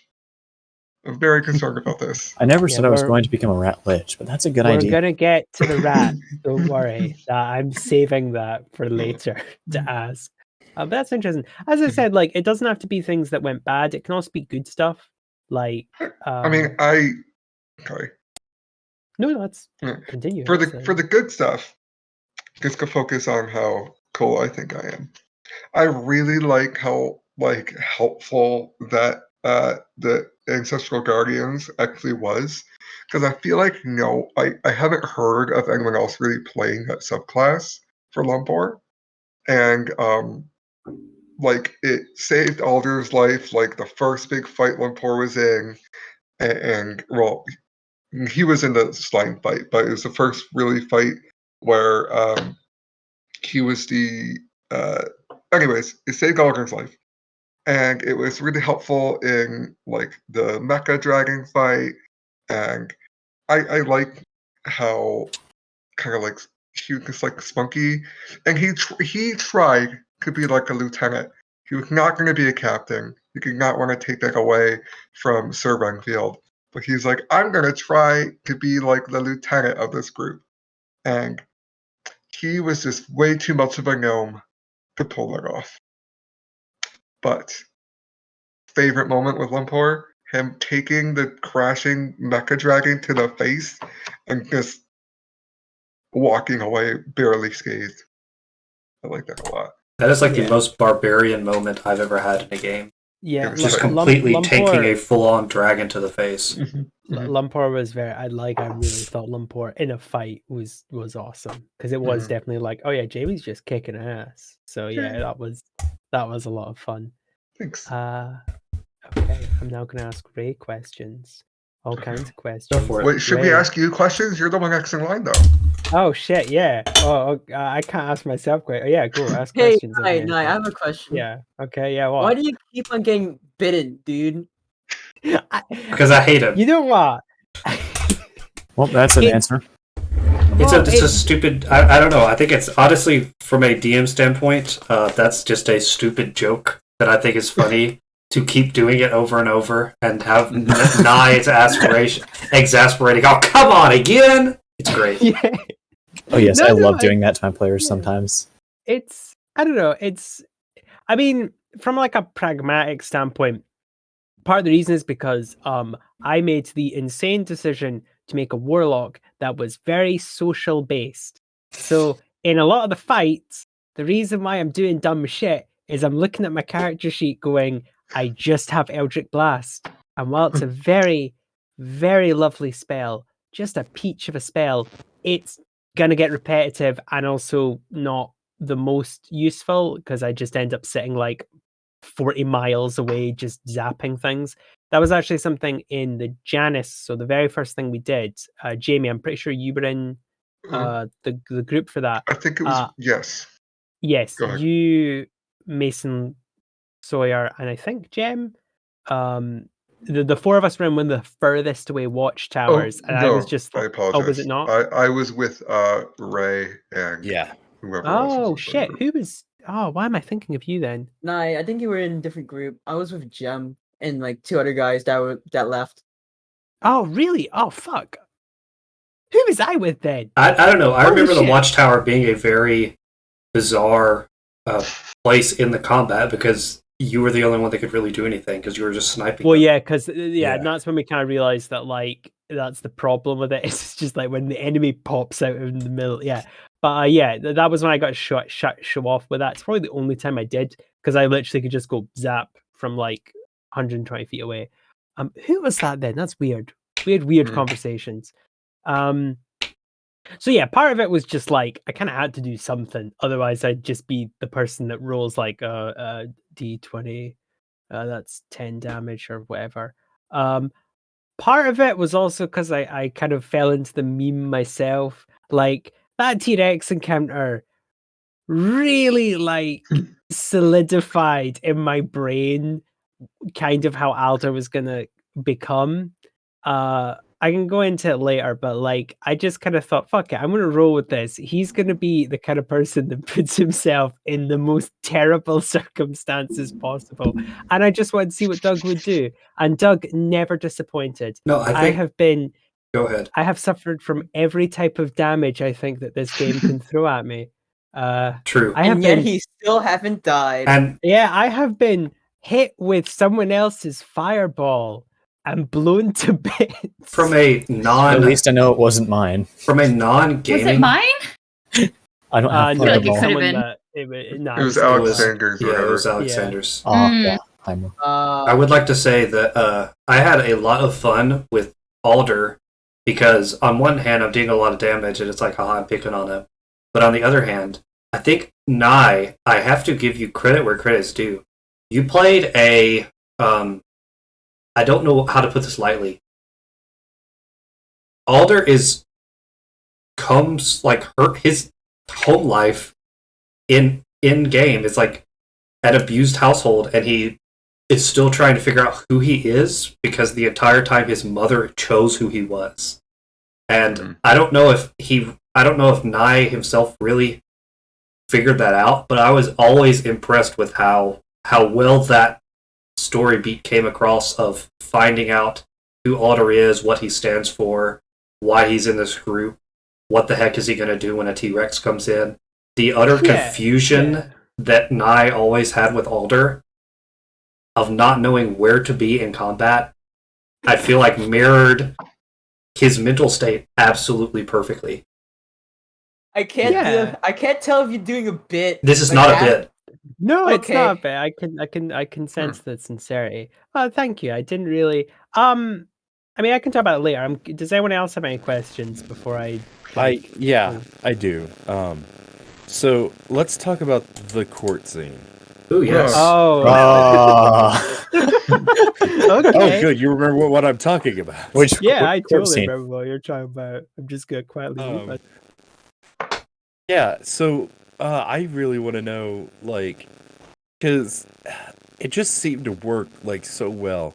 Was that like planned out? Like you were like, okay, this is the Hail Mary, or were you like, you know what? Let's just do this because it conveniently works.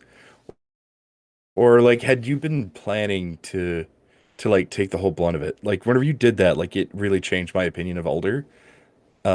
Like for the better, I would say, because it felt like a self-sacrifice thing, but also it was still like dubious enough that I wasn't like changed my idea of like what Alder's alignment was. For those not I caught guess up, I'm would you asking- mind explaining what the scene was, Alder, and Yeah, how yeah, it we all worked probably out? need to, just in case. Oh, okay. Well, I mean, right. So for context, both in case you haven't seen that episode or just because like it was a while ago, we got pulled to court for the murder mystery stuff because shockingly, when you don't have the credentials to do something, especially when it deals with crime, you tend to get lifted for that. What happened in our particular case, and this is something I don't know how. Yeah, I'm pretty sure you showed this on the stream. Doug made like an arrest warrant. Oh yeah, I can pull that up on stream. That was We great. had like That was freaking 30. great. There was That was Guessing very who was good. what. 20 something odd crimes shared between us. Alder had most of them by himself. Yeah, True. that was a bit awkward. And the best bit was I tried to play it off like IRL. I was like, no, that cannot all be me. Oh, that's all me. Oh god. Oh boy. Oh. Also the bloodied knife and the woman's locket.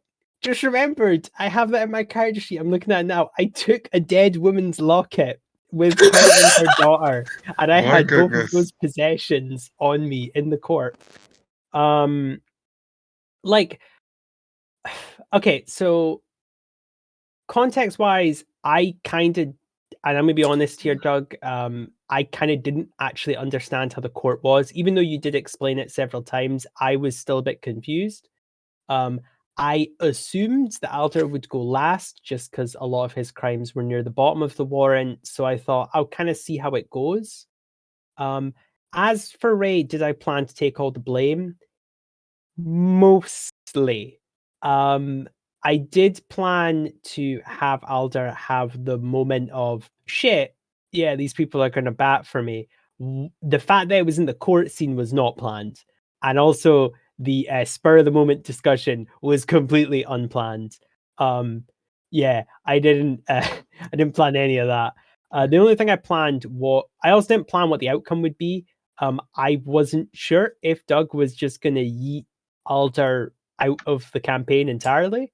If, Alder was going to go to prison. I don't know what was happening there. So I kind of just shrugged and thought to myself, fuck it. Like, what happens, happens. I have May as a backup. So, I'll do this. Like, if Alder gets like executed, go for it. And yeah, I just thought, fuck it. Just was the most natural thing for Alder to do. It felt to me anyway. I will say, Wow. I will say was gonna say- that. Go ahead. You go ahead. I'm surprised to know like you were totally fine and like open to the idea of Alder like biting it because of that. So that's cool. I wasn't aware of that. I mean, yeah, like to me, I mean, okay, let's just put the cards on the table here. Alder was kind of not giving out of that innocent. Like he had done some bad stuff, and I felt like you have to. A big thing with me when I make characters like this, is that they have to be redeemable, but they also have to actually take the guilt for their crime. So I wasn't gonna try and weasel Alder out. Like, that was never in my mind. Like, I'll just blame it on them or whatever. As I said, I hadn't entirely planned on taking all the blame. I kind of thought, we'll see, how McLuckin does, or we'll see how like everyone else handles it. Rick stabbing the dude did change perspectives, because I realized at that point that we were not going to have the saving grace moment of, no, these guys can't have done this. So I was like, okay, I'm gonna take the heat for this one. And to be fair, like, I would argue it's not too far-fetched about what Alder said. I mean, it was a lie, obviously, but I don't know. I feel like he could convince himself that was true, which kind of skirted around, because I was actually concerned that Doug was gonna say like, okay, you were obviously lying, and I'm like, well, semantics. Maybe I think I'm not lying. Who knows? I thought I'd have to talk my way out of that. I was also very blindsided by this revelation of Nye doing everything. I was blown away. I was like, what is happening? This is Kangaroo Court. I don't know what's going on. It's funny because as much as Doug has been saying, like, we planned this, like, we actually didn't plan very much. So, and it's not that I think that that's the best way to go. It's just kind of how things were. And also because like Doug had like 7 or 8 other people to keep a track of as well. So I was like, it'll be fine. This is the thing that shocked me. I didn't think it would resonate with all of you as much as it did. I was actually a bit blown away by that myself. I was like, oh shit, they're taking this seriously. Lumpur was going to kill you when Alder said that he was supposed to take care of little Joey, and that little Joey disappeared. So obviously, like, he was successful. Lumpur was like, "Oh, I'm going to kill you now." Like, he outside court. Oh, yeah, sorry, I thought you were done. No, it's fine. I know. Like, outside the court, like, if Alder didn't say, by the way, little Joey's alive, I don't know where he is. Lumpur I was about to initiate combat. Wow. Yeah. Wow. I actually didn't know that. That's okay. Shit. Dodged a bullet there. Only a little bit. No. Sorry, Jem, what were you saying? Oh, Alder's stupid parting scene. It was kind of weird because obviously me and I are together, and I guess I got a bit too into it, and my emotions are weird, so I was tearing up a little bit, which was frustrating. Well, that's sweet. I like that. Well, I don't like it, but it's nice. No, yeah, I realizing that now, I probably should have passed it by at least a couple people, because I think, and this is where I will do a bit of self-criticism, I kind of burned out on May. You can tell I don't really do a pretend voice for her, and she's kind of just a piece of shit. I did try to teach him how to do a Valley Girl accent. Yeah, I tried. And I did. And it wasn't a lack of like coaching from anyone here, or it was not like I was bored with the game. It really was just May was like a stopgap character for while Alder was out of the works, but I didn't know how long the campaign was going to be. And I'll admit, like, that was my, like, I definitely did what's that thing they say in high school? Like, once you get your admission to college, maybe this is like a British thing, but we talk about like the burnout where you just stop senior caring slump, about or senior slack. Senioritis. Yeah. One of those. I think is the senioritis is just the entire year though. Also fair. Yeah, but like that, Yes, I think that's what happened with May for me. I was like, I'll just ride this out until Alder shows up, which sucks because I actually really could have done some fun stuff with May, which is my, I guess, regret. I will say though, I will repeat again, I did not expect people to get that attached to Alder. So that was kind of that was an interesting thing that I didn't. Well, it was very sweet as well. Speaking of May, one of the standout scenes in my mind of this show was when they're trying to interrogate this Corrid and he's not budging. Oh yeah. And May's just like, okay, you know what? Screw this. Tell us where it is, or I'm gonna kick your ass. And he's like, okay. For context, I had not had a good night's sleep the evening prior, and if you hadn't guessed from the accent, I'm in another part of the world to everyone here. It's almost 2 a.m. Yeah, your accent's not detectable. Yeah, no, not at all. Yeah. Cheeseburgers and cowboys. I love America. Oh my god. Clip that. McDonald's. Yeah, it sounds about right. And I love the president. I don't know what I'm saying. You sound like your stereotypical Republican. Yeah. Oh my Yes. god. I don't know. I was not expecting that. Holy crap. I have threatened that accent. Also Mickey Mouse, but I don't. Mickey That's Oh, Midwestern right there. Oh, let's go. That's Anyway. a secret. But yeah, and like I think there was a part of Nye that was just like, oh fucking just tell us the answer, you bastard. And I just silently rolled intimidation. I was like, that's high enough, right? Tell us what we want to know. Yeah. But yeah, that was great. If anyone else has any questions, otherwise I'm going to start interrogating Ray. So for Adler,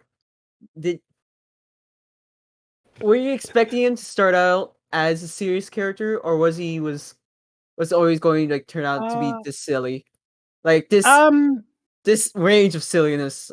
From is what I meant. Kinda. So a big kind of thing that I have a particular distaste for is the po-face serious edgelord characters.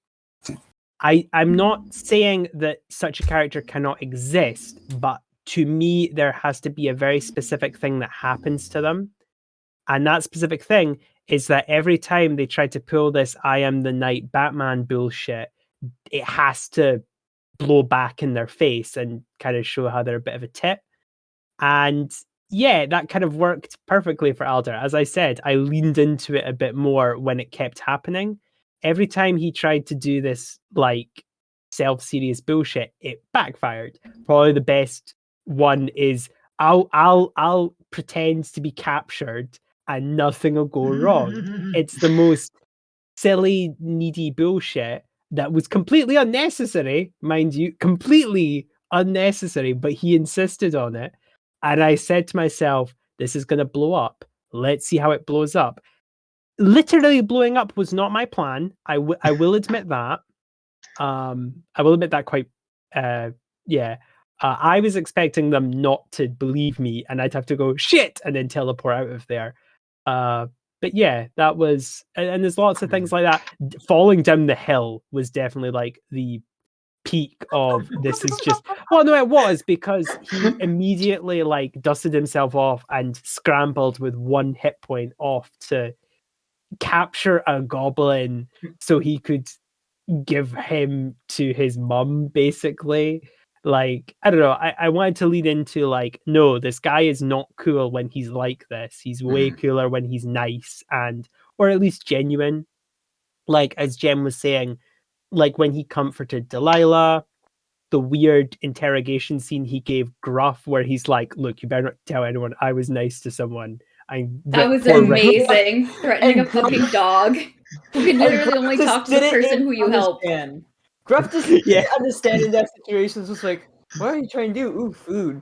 Yeah, basically. And I think even with Helbiek, there was like some kind of, admittedly, oh no, I hit you, Helbiek. Oh shit. Yeah, if I have any other regret, that was probably the lowest for me. I was like, yeah, I think I've crossed the line here. It was kind of unfair to hit Helbiek purposely when I could quite easily hit the rat. Yeah, I think that was just fine personally. No, I know you were fine with it because I would have totally been fine if you were like, no, dude, that's not cool. But like, yeah, I don't know. Like, I don't know that there were times where I felt Alter went a little bit too far. The interrogation scene with the nobles was too far. I realized that was that I'd stepped a line, and there was no like. Hence why I kind of needed to go. Yeah, I did it all, and I'm the root of their evil. Get rid of me. I'm a bad egg, kind of stuff. But yeah. Tell you about that Kobold Mecha Dragon episode. That entire thing was very cinematic. I tried to make it pretty cinematic. There was a lightning bolt shooting out of the water. There was just like people shooting magic and arrows at the Mecha Dragon. What? Freaking Lumpur and Gruff just jumping off the cliff that was awesome. battle. That was great. Just Lumpur riding Gruff off a cliff. That was great. Yeah, that was just a fun episode. Didn't someone I'm glad? Didn't someone literally get hit? I was like, have you ever been hit by a kobold? And I literally threw a kobold at them. Was that? I think it might have happened. I think that, or maybe I'm crazy. Yeah, I think you threw that either me or Barry, I want to say. Either way, I think I did that. That was Yeah. fun. That was a really fun session. That was good as well. Yeah, I liked that. As I said, I still have a soft spot for the murder mystery, but that's probably a close second is the kobold fight, because that was just very, as Jamie said, cinematic. Ray. So, yes, man of many hats and character sheets. Yeah. So let's you know. I feel like Ray. Ray is in a similar point where I am, where he's forever DM for a lot of places and never gets to play. So I let him have a playground of where he can create whatever kind of character he wants and play it. Yeah, that really scratched a really good itch. But eventually I did find a really good, like, I really liked Sozar. So I don't know if somebody was going to ask me that question. But yeah, Sozar like wound up being my favorite to play. Just because I felt like there was a lot to do as them, but also I was trying to do like some subtle stuff because when they came in, like they always had a plan worked out with like what should be done. So, like, whenever we were doing the heist, like had like plans A through Z like already out, like lined up and ready. Yeah, I felt the I felt the overanalyzation part of his character very much. I would like to say that I think Sozar is quite possibly the coolest because they're so absolutely irritating to fight against. You had to answer for every single combat move I threw at you. I don't think you ever took damage. I did not. I think I took... okay, hold on. I think I took damage once from... the plant monster? The plant undead... Yeah, the undead plant monster. And I think that, like, all it did was just, like, piss off Sozar. And so they just, like unleashed a huge hellish fury. So I think that was, like, right before, like, Sozar just, like, annihilated the plant and, like, booted it off of, like, whatever building they were on. Yeah, that was a very... I feel like, meta-wise, I guess, I was sure that I'm going to get asked the hindsight question. I try to give everyone a chance to, like, have a scene in combat. Not necessarily every single combat, but I want everyone to have a defining moment where they can contribute to it, because I really don't want, for example, if Alder's fighting a T-Rex, I don't want him to miss every Eldritch Blast. I feel like that's not fun. And I was struggling because Sozar was doing stuff, but it was more preserving the status quo rather than doing anything cool. So at that moment I realized, you know what, I'm just going to fling it up. I'm going to teleport him up in the air and see what happens. I don't have anything in my pocket to fix this, so I'm just going to throw him in the air. And it just floats down gracefully. Yep. It was great. Those I loved it because I was like legit freaking out in the chat because I was like, I don't know where Doug teleported me to.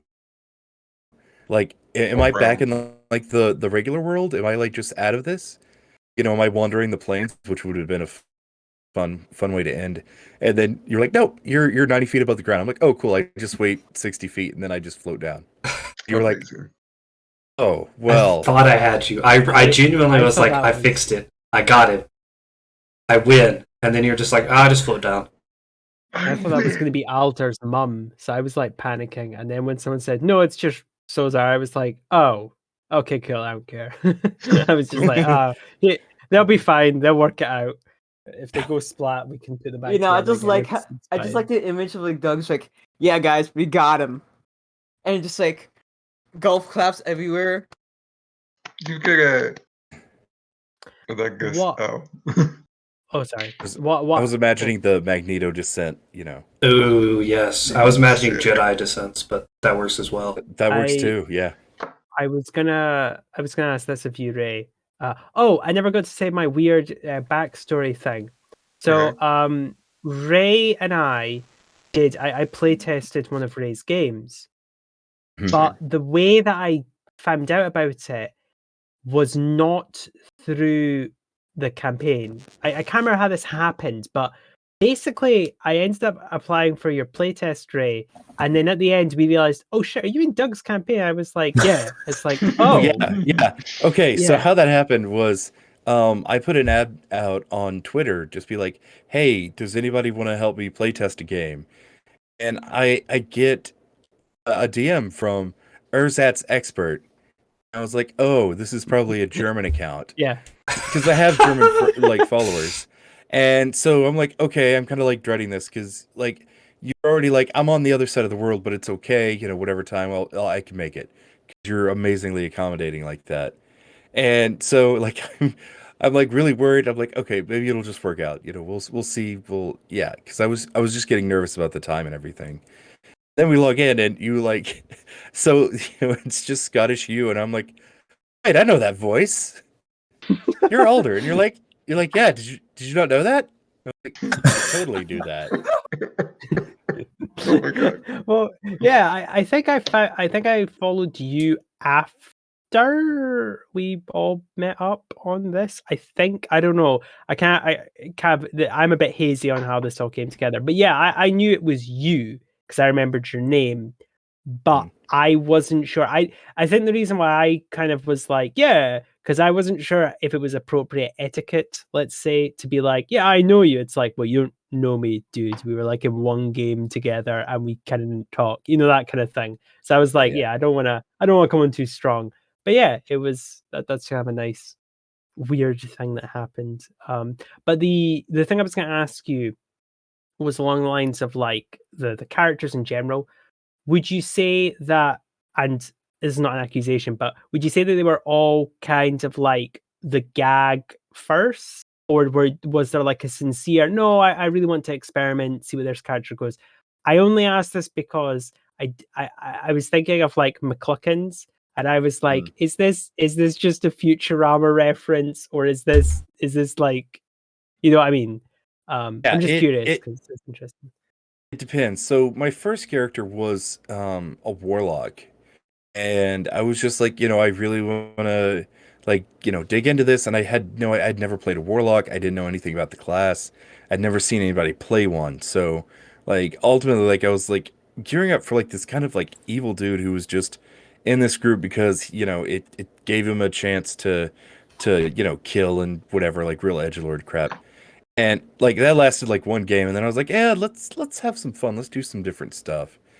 And I don't remember what else I had played, but then we got to the Ranger because Doug had posted something about like, all monks and rangers are basically the same character.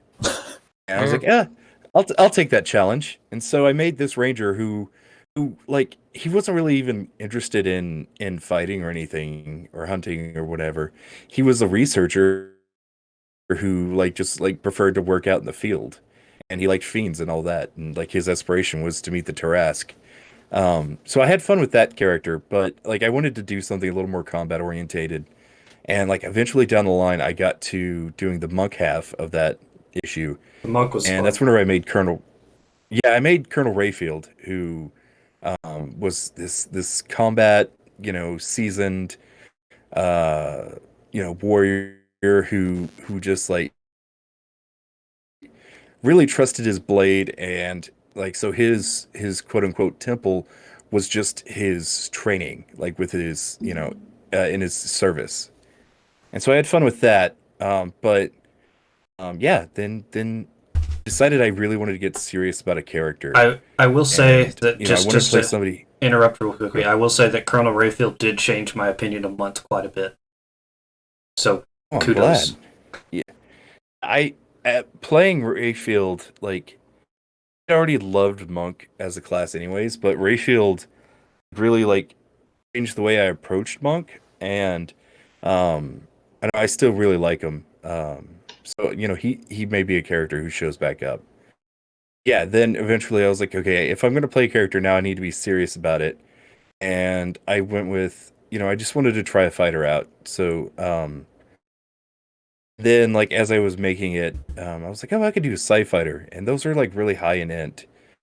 And for some odd reason, I was like, oh, playing a changeling would be fun too, because you have this character who's very flexible all around, because they can be this, they can be a spy, they can be a fighter, they can be, a think tank. So that's kind of where I went into Sozar.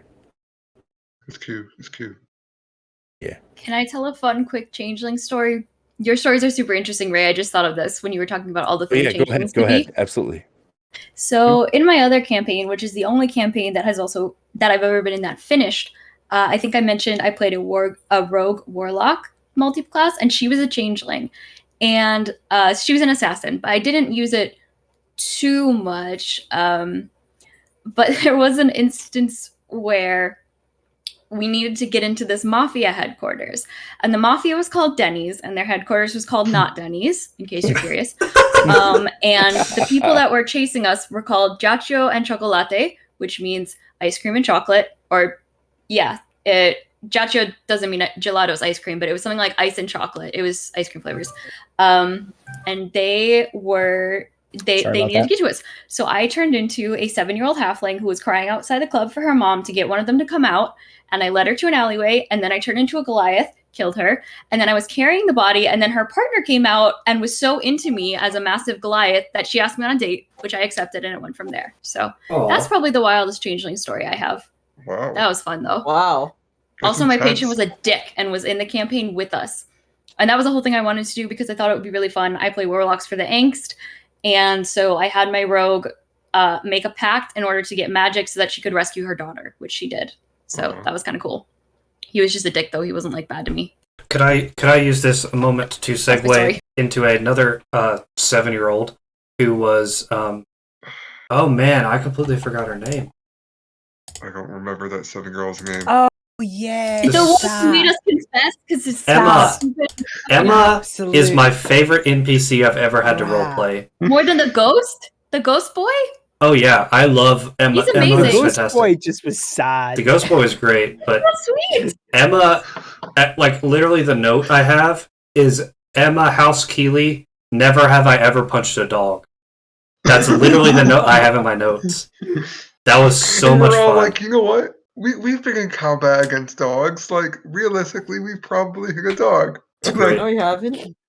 I loved it. Like, the only dog that we had in this campaign was Gruff, I think. Well, I mean, in general, you can fight wolves or whatever. Like, Yes, oh my god, that was so much fun. Doug has hit me. Does that count? Oh, shut. Because I think Gruff actually hit Sozar. I think that's.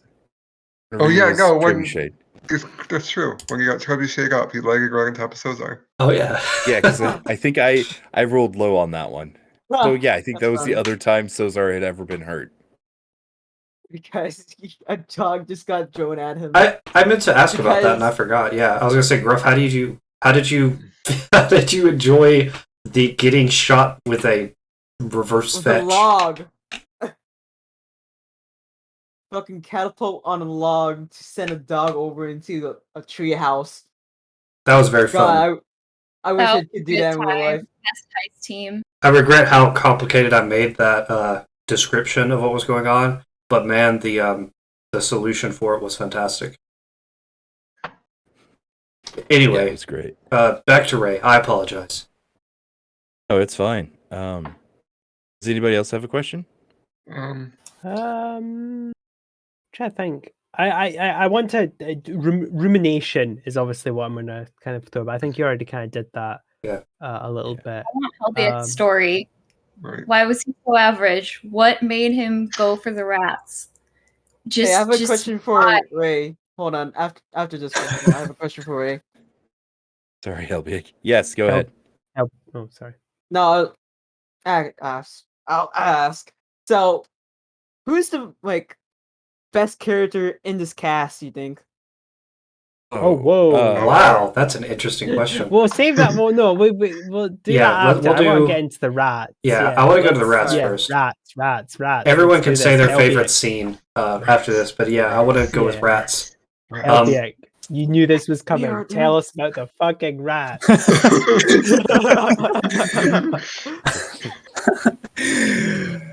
That is a very long story. So pretty much, as for the whole reason behind rats was a split-second decision. I'm not even joking. Like whenever it was mentioned that I was possessed by the mind devourer rat, Oh, the I was like, cranium really rat. funny. Yeah. Yeah, cranium rat, not mind devourer. But you know, it'd be really funny. What if I just went absolutely insane and started trying to find as many rats as possible? I love it. That was the Awesome. only decision making behind the rats. It was very good.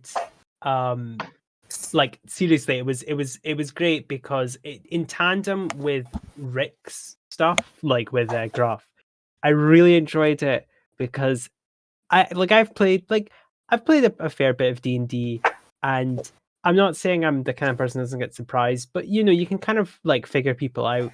I gotta be honest, the commitment, I think that's the thing that I doesn't get appreciated. It's not simply that Helbiek kind of did like what I did or what other people did, where like they do callbacks to kind of crazy stuff that happened. Like Helbiek carved a character out of one chance thing that happened, because it was to roll to not like get possessed, basically. Yeah, and I rolled a Like, 1, a literal yeah, 1, if I remember correctly. and you stuck with it, and I tip my hat to you, because Jesus Christ, that's a level of commitment. It was a good that bit.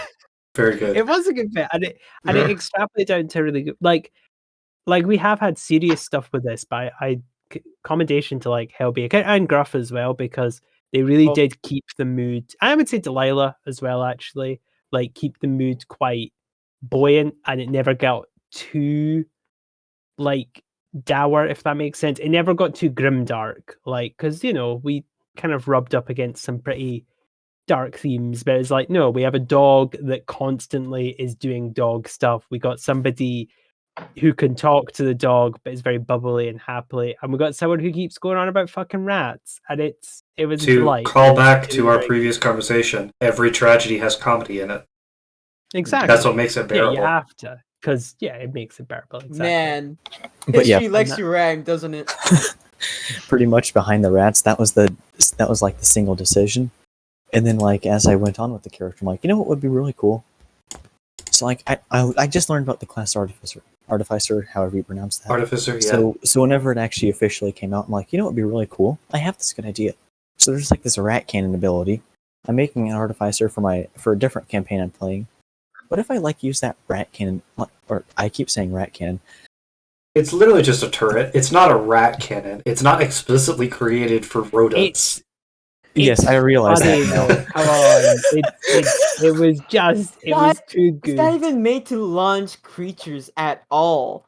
It's just made to No. launch like projectiles. Of course creative not. problem solving. Exactly. But This then game I was was. like, Oh, sorry. but then like Belle, you mentioned, or Jim.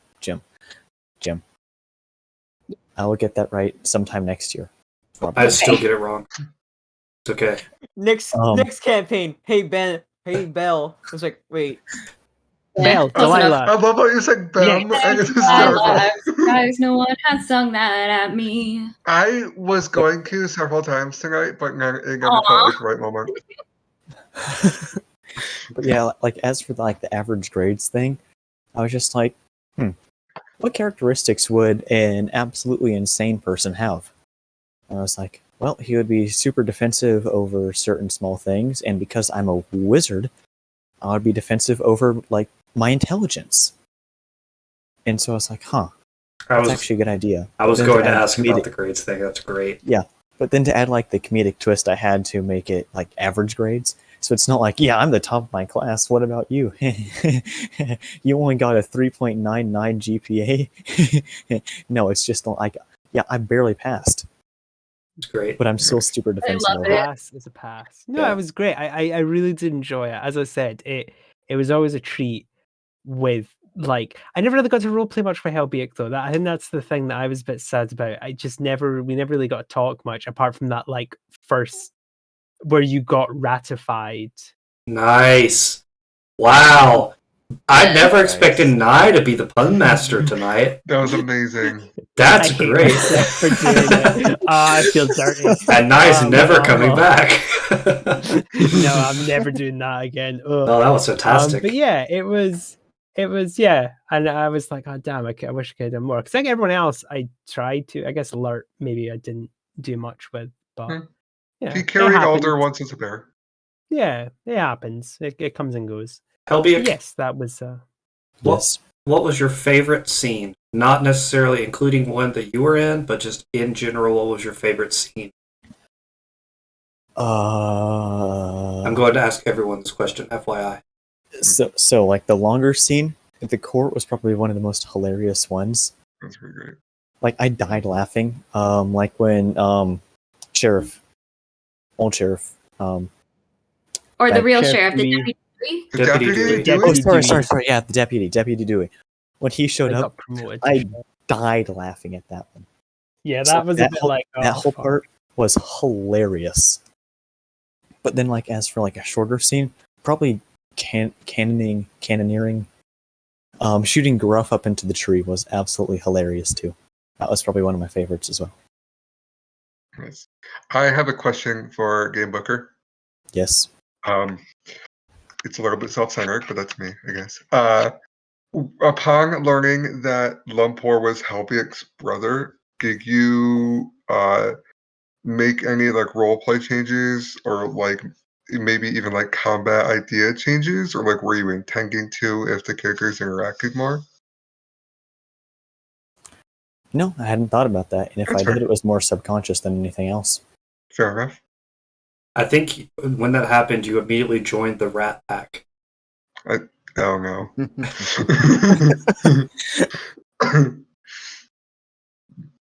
Cool. At least a splinter of it. Nice. I understood that reference. So, oh god, to get that Ray, what was your favorite scene? Jeez, fucking puns. Fuck. Puns are great. Ooh, favorite scene. I have to say I kind of agree with Elbig. I think I really liked the courtroom scene. I really liked defending you all. I liked doing my weird legal flex, and living out that dream. But also, like it was really fun to play out. There was lots of twists and turns to it, and but it was also like really frustrating because I realized like it was a kangaroo court and I was still giving it my all. Oh yeah, it was great. It was the most kangaroo of all the courts. There was no rationale. Oh that was for you, Nye. Back. I keep saying I'm never coming back, and yet I do. God. You can't live without us. No, I What was your favorite scene? Oh, my that's debatable. What my favorite scene? I mean, I have a personal favorite scene, which was comforting Delilah. That was I liked that. Yeah, well, there's an obvious reason why I liked it, but for a character reason, it was I think the rare time where Aldar got to be like legitimately like a fixable, well, not fixable, a redeemable. That was our plan once Delilah was going to help him open up and be more like cheerful because he was bonding with Belle and that was super sweet, but Belle is not exactly sunshine and roses. Exactly. And since I had Delilah anyway, that was going to happen. And I had been having some bad nights and he'd been helping a lot with those like IRL. So I figured we could do it. And we did. Yeah. That was the other stuff. But yeah, I think that was my favorite. What I will say though is I did enjoy the court of it a lot. I liked the murder mystery. I think I just really liked when we really pushed away from, again, I know I'm going to sound a bit snobbish here, but conventional D&D. Like, I really enjoyed that, like, a lot. That's not to say that the battles weren't, like, fucking amazing, because seriously, playing with you guys is like playing with, like, playing with a random algorithm machine. I don't know what I'm going to get. I'm just going to get a bunch of crazy dice rolls, and we'll be like, oh shit, okay, well, I guess someone's in the air now. I guess I will say that my combat T-Rexes now. 3 T-Rexes in one combat. Oh my god. Yeah, exactly. That was interesting. But yes, my combat style is very roll with the punches rather than this is how it's going to go. Exactly, and I really appreciate it. But yes, the comforting scene was my favorite. But just to preface, I loved like the court and the murder mystery and all that zany stuff. So I guess I need to do more murder mysteries and courtroom scenes. Yes. if you made a series where we're D&D characters and all we do is murder mysteries, Oh my gosh. or not just mysteries, just I like would be so happy. detectives. Well, I guess I know what one of the next sessions is going to be whenever we start out. We need to do a political driller at least that once. would also be really good. Can we That would do be Great. Let's just do like Law and Order Forgotten Realms. I would die and go to heaven just from joy. Mandatory sunglasses for everybody. Yes. Yeah. Wait, but which one of us is Ice-T? And Bard. Which one of us is Ice-T, though? All of us are Ice-T. Oh, no. Oh yeah, he's They're in that taking this show. new drug off the street. That's They're actually making kids do jumping jack and wear halos. They call it angel wings. Is this Law and Order or Cop Rock? No. Law and Order. I think what is it? Law and Order Special Cases has Ice. Is Ice Cube It's as Ice-T. like Ice-T? Sorry. Ice Yeah. Cube is in he's in what is it? NCIS. Are we there yet? Is he in NCIS? Oh my god. Yeah, it's kind of amazing. Sorry, I'm now on a tangent. I'll get off it quickly. I just love that it's like musicians are like, yeah, I want to be in like law. I want to be in like police procedurals. It's like, okay, yeah, go for it. Yeah, gotcha. Oh god. Whoa. Ray's attacking. Sorry. Jamie, favorite scene? I think my favorite sequence was probably the heist. Oh, really? I had a lot of fun doing like the stealth and looking around and trying to figure out how exactly we're going to do it. Honestly, a peek behind the curtain, I struggled a lot with the heist. I could not figure out. I had a really bad gauge that session. So peek behind the curtain as well. I was having I've been having a bad couple months, and I was feeling really bad the first and second heist sessions. But I was really, whenever I have stuff going on in my head, I find it really difficult to like connect with people and like feel what they're feeling, and I don't feel that normally. So it's like a struggle. It's like I have to concentrate on it really hard. I could not tell that entire session if anyone was having fun. The entire time I was clueless if anyone was having fun, and I was struggling with it the whole time.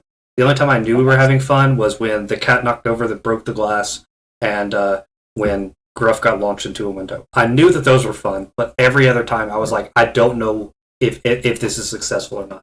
I'm so confused. I'm sorry.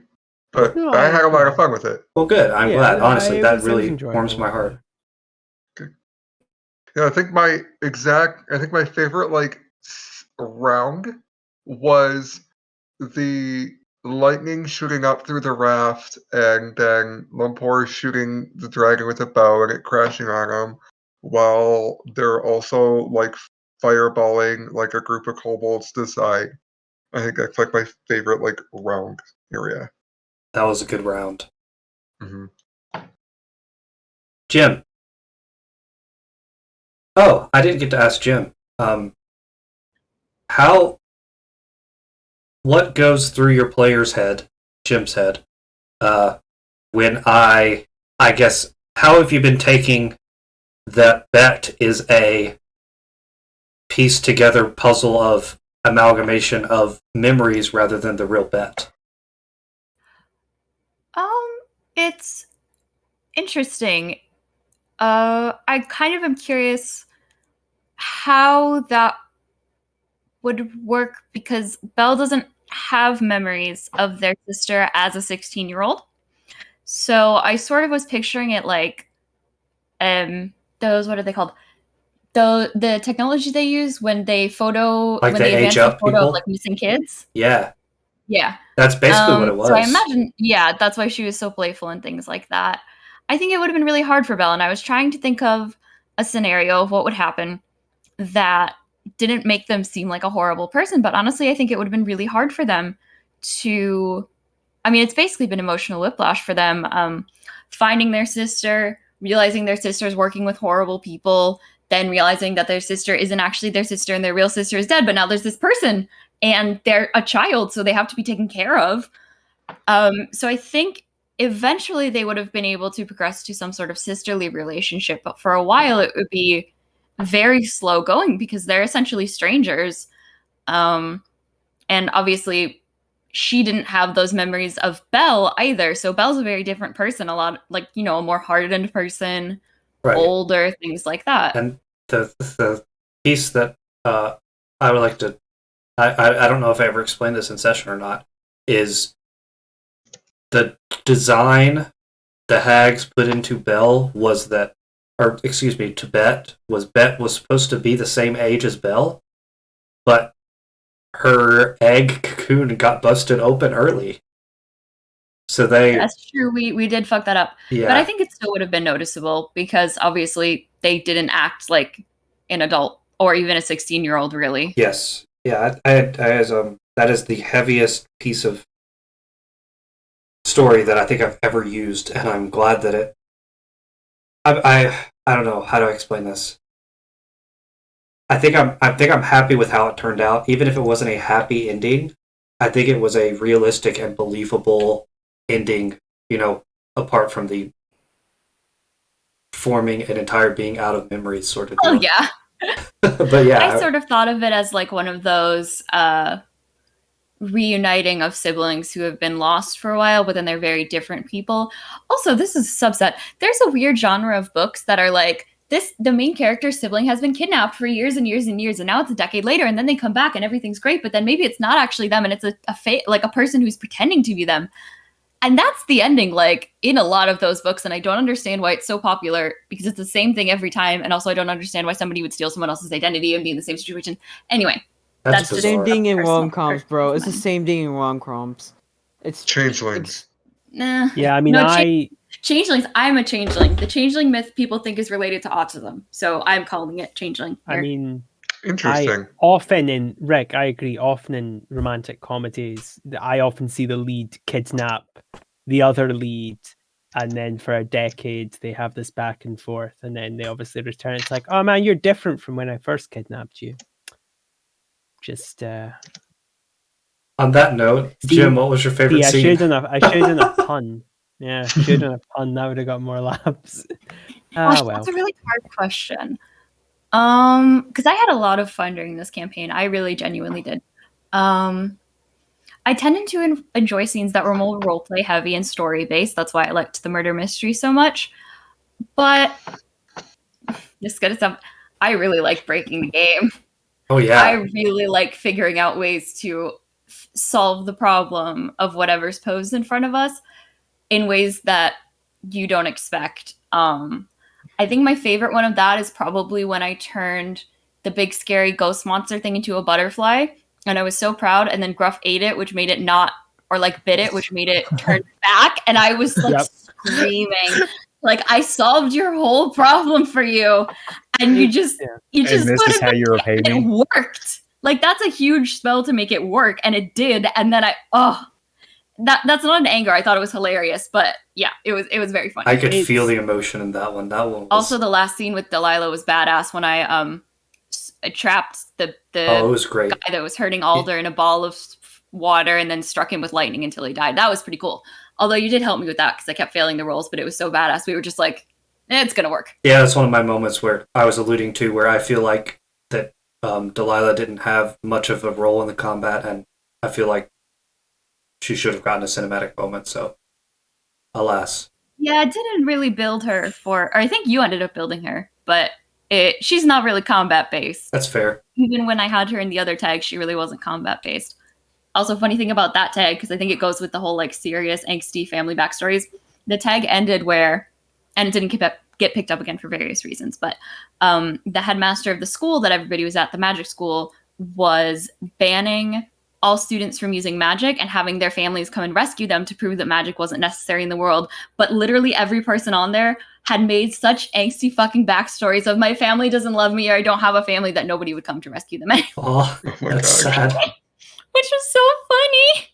I think what should go noticed is that Gem very quickly became a litmus test for if an encounter was going to work, and kept breaking those litmus tests. Because I remember there was a conversation or two, Doug, that we had where it was like, I don't know, like maybe don't have like one big bad guy be the only thing, have multiples. That got trounced. Okay, like maybe try something that is immune to these types of spells. No, that got trounced as well. Okay. Yep. Like You have to figure out how my brain works, and the way my brain works is not normal. Yeah, Jim. I don't know how my brain works. I just come up with ideas. To use, I'm probably psychic. To use Nye's analogy, Jim is a litmus test for how good combat works, but Jim always carries die on her so that she can fix the litmus test however she wants. Yeah, I was gonna say a litmus test would imply that I was like helping you guys with the standard, and not to sound arrogant, because this is also kind of an insult to myself. I don't think I'm the standard player at all. But the thing is, like, and this was again to reiterate the point I made earlier about experimentation. Like, I mean, actually, Doug, once we've gone through favorite scenes, I think that's something that I'd like to hear you talk about, or we could all kind of talk about. I'm gonna get to me, yeah. About how? Go ahead. Oh, sorry. No, I was just gonna say we should talk about how bizarre the mechanics of this entire setup are, because we play it off as it's kind of simple, but they're very weird. Yeah, we kind of just came up with etiquette. But yes, I do want to hear about. I can get to that. I would like to hear Rick's favorite scene. I guess one moment. Harking back to John breaking the game. I kept on telling Doug could give the monsters legendary resistances because that's what those are for. He never did. Well, there was lots of stuff. Like we also pretty much only fought non-sapient beings, which means that the spells that Jem was using, which preyed on charisma, wisdom, and intelligence, were very easy to overcome. But as I said, a thing that I guess doesn't get put across very well, like we all love Doug, but it works in a healthy way of like, you know, if something's not working for us, we go to him or we talk in the group. We don't like just sit there and stew. Like we're like, hey, no, yeah, Doug, you know, can we do this? And Doug's always like, yeah, sure, no bother. Yep. So it's like, you know, I'm always down for trying new ways to improve the game. And I already, so another peek behind the curtain, we're going to gear up for another campaign sometime soon. Trademark above the soon, you know, whenever it comes up. That I already have a list of home rules that I want to enact or try, but I'm not going to do that session one because it's just going to overcomplicate things. Yeah. I love messing with the game. I absolutely love the different mechanics and how they interact. Speaking of I like home making rules, characters funny. Yes. Speaking of home rules, like funny I mechanic remember like the first session after the Janice fight, you just brought like a bunch of home rules and then we never used them. I do, yeah. I tried to work with that. It just did not end up working. But that's okay. Well, we can since I remember like us rolling crits, and I'm like, wait, do we like double the die or we double the number? Right, yeah. It's just unnecessarily complicated for people that haven't gamed together yet. Well, so yeah, Rick, what was your favorite scene? Then we can do all that. Fuck. I'm just saying you. I'm saying that because my brain empty. Shit. Brain empty, no thoughts. That's actually what I would say if I started going into an obsessive spiral, would just be head empty, no thoughts until it would stop. It actually works sometimes. Try it. I would like to say that Rick stabbing the deputy was very funny. Oh, like, it was great. Just a proper more for how that was amazing. I want to talk about that. I want to talk about that later. Just remind me about that. Talk about it now. My Screw it. Fuck it. Do it now. Yeah, because we're going to start talking about game stuff. Yeah. So basically, after I stabbed that deputy, I was thinking like, oh, Tyrael, like, he's going into the elf, like, palace and shit. He's probably going to get arrested. He's probably going to get tried. He's probably going to die. So it's just like, I don't have to worry about it at all. Yeah, and then he just, like, shows up in, like, the hell dimension. Doug. What the fuck? Yeah, Well, dimension. so I guess I could talk about that now that we're sort of transitioning into mechanics and stuff. What the story I was going to... I don't know what I was going to do. I was sort of thinking about having a side series, the Tyrio and Alder show or something like that. Cute. I don't know. Like a sitcom. Maybe. I mean, you're fighting I'll watch a kobold that is actually a mind flayer. That's pretty sitcom-y. It's a big buddy cop. Yeah, it's a buddy cop. And I knew that Gorm had to be in the final battle somehow, and I knew that little Joey being rescued and killing the mind flayer was important to Rick and Tyrio. And so I was talking behind the scenes with Nye on how he feels about a chaos dimension. And he's just like, I don't know, cool, I guess. So I figured. I was down for whatever. Yeah. Well, I didn't know when Alder was going to get introduced. So I was like, fuck it. And that was another piece of it. He was talking about how May wasn't really doing it for him, and he wanted Alder back. And I'm like, Alder will come back. Alder will have a triumphant return. And I thought, Triumphant. Yeah, them defeating the Mind Flayer and rescuing little Joey and finally coming back, and Gorm was with them, all sort of just fell into place pretty well. Yeah. Yeah. Alright, favorite scene. Anytime I was playing Gruff, honestly, since Gruff is a fucking blast to play. Just absolute chaos in a bottle. Chaos on four legs. It was great. I like Gruff a lot. Yeah. Like, just the last scene, like, with the gun, as Sozar was making his checks, simultaneously, just like, BAM! Yo, God. Answer me. God, answer me. Should I eat this bomb? And it's just like, well, this is so stupid and ridiculous that you just can't help but, like, smile. I feel that. That was good. I'm going to answer my own question. I know this is not going to be a popular answer among you all. I really love playing Emma and trying to just like play a little girl, trying to get you all to admit to how previous. to entrap your players. I was trying as so a hard child. to play the worst. I was like, what is the worst, meanest thing I can do? Obviously, without killing their characters, and I'm like, I'm gonna get a little kid to manipulate them. That sounds hilarious. In my defense, I think I probably did not help my case, but my case was already pretty bad when it came to the whole scenario. Oh yeah, so, it was pretty. Yeah, rough. we made our case worse by teaching her how to swear. yeah. That was good. I guess love Emma so I guess I much. do have a question for you, Doug, in kind of a roundabout sense, but I guess everyone can kind of talk about it. So, kind of on like how mechanics work and stuff. I think it's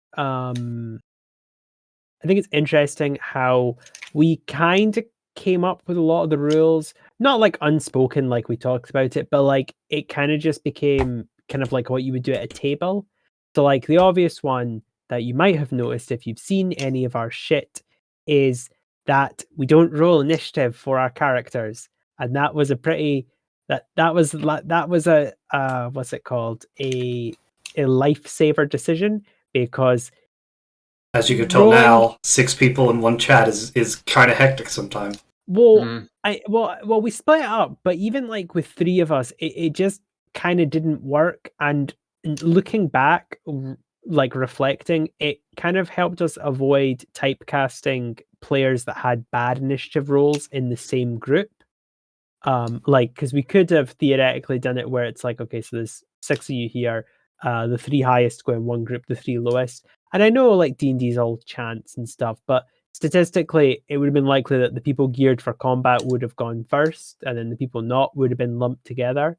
So I kind of like that we did it in a more kind of like, just go in these groups kind of vibe, you know what I mean? Plus, it meant we could dunk on the monsters, which was good. So the idea for that initiative style actually came from a Parks and Recreation episode. Amazing. where they are doing a mock UN battle, which I'd never heard of before. Right. And I'm watching it, and I'm like, huh. It's kind of like the person sitting up there's controlling the world is like a DM. And there's little groups of players, and they walk up and tell the DM what happens. And then the DM says, this is what happens, and everyone has to react to it immediately. And I'm like, this is cool. I should try that. I've not seen parts. From what I know about Model UN, like, that is an amazing take. Yeah, it's a Model UN battle night. That was a thing in my high school because I'm preppy. And I don't know what a Model UN is. Sorry. It's basically there are different. Every person there is a history buff, and they all control different countries, and the countries have to work together in order to solve world hunger or whatever. But there's little groups of countries that form little alliances, and they go up to the moderator and they're like, "Hey, we want to join all of our money together in order to buy a new military." And the moderator's like, "Okay, that is cool. This is what happens because of that," and then announces what happens to the group. And then they go sit back down, and then the next one comes up. It's kind of a weird... Oh, I have never heard of this concept. This is very... It's weird. Okay. And I'm probably explaining it really badly, because literally my only perception of it is the Parks and Recreation episode. No, it's fair enough. I can kind of get the gist of it. Interesting. Okay. Teacher Ray, is there a Model UN at your school? A Model UN? No. Yeah. Okay. UN for United Nations. Yes. Yeah. Right. Yeah, you play like you're on the UN and then you're trying not to fuck up the world. I think. My school didn't have it either, or if it did, I'd never heard of it. That's what it is. I got a bit confused there. Okay, no, I teach middle school, so... never mind. Oh, yeah, this is a high school thing. Mm-hmm. Yeah. Oh, is it? Okay, interesting. But either way, that's where the initiative idea came from. Okay, cool. Interesting. I feel so sorry for you, Ray. Why? Middle school. Oh, middle school's great. Yeah, no, Ray teaches the middle schoolers. He's not perpetually a middle school student. Yeah, no, I'm not stuck in middle school. He got held back for so long.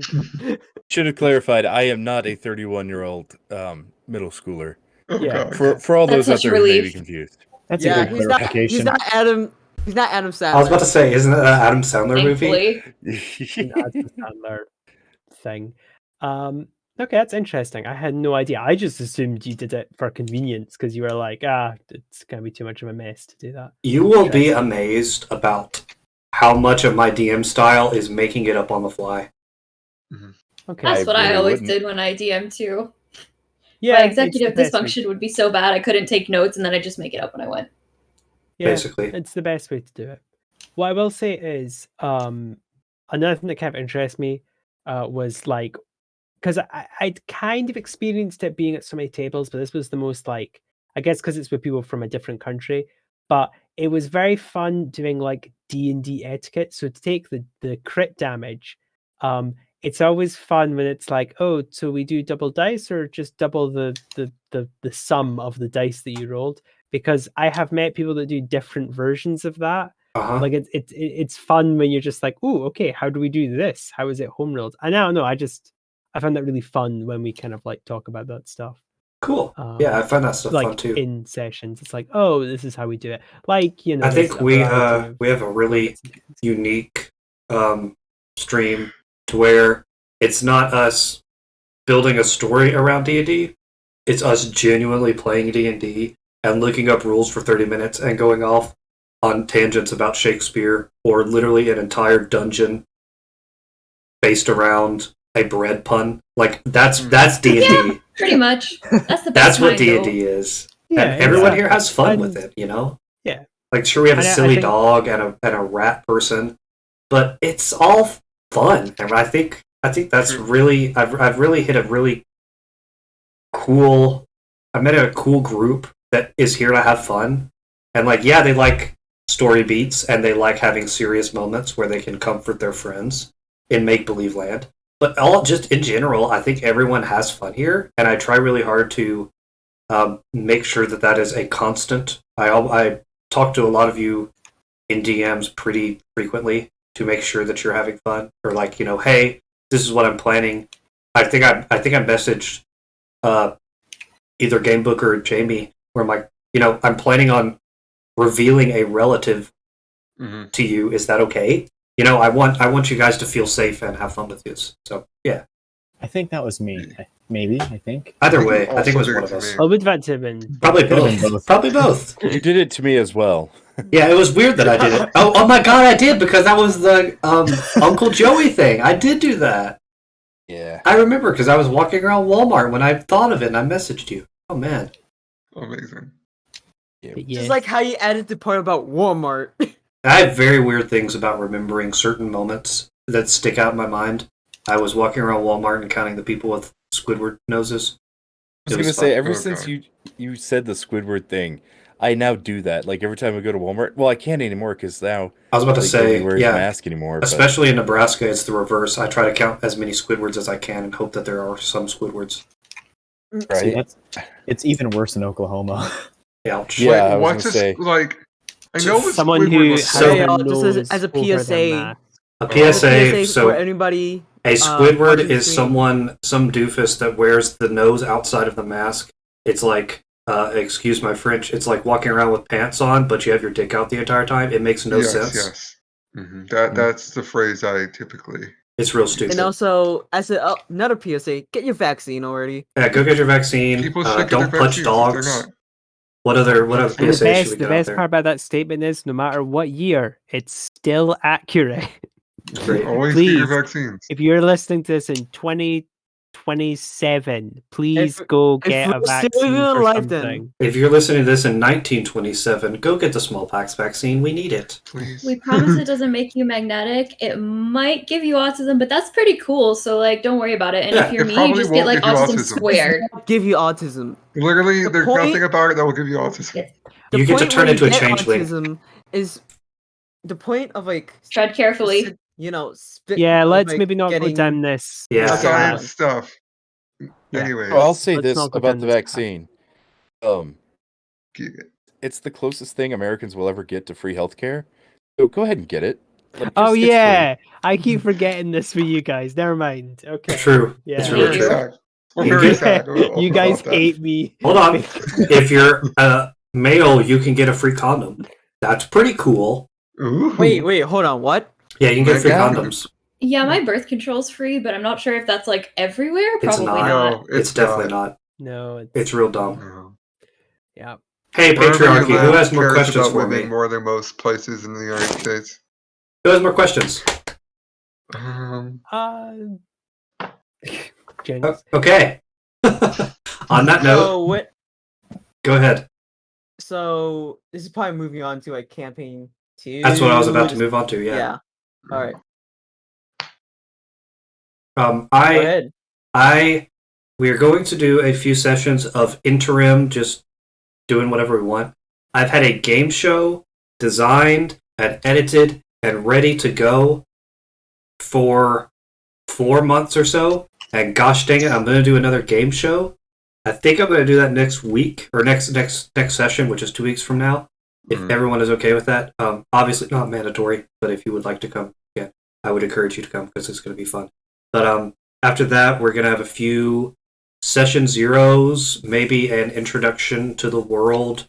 I don't really know. It's going to be a lot more freeform at the beginning of what the sessions, the quote-unquote sessions, not real D&D sessions, but like episodes of the series is going to hold.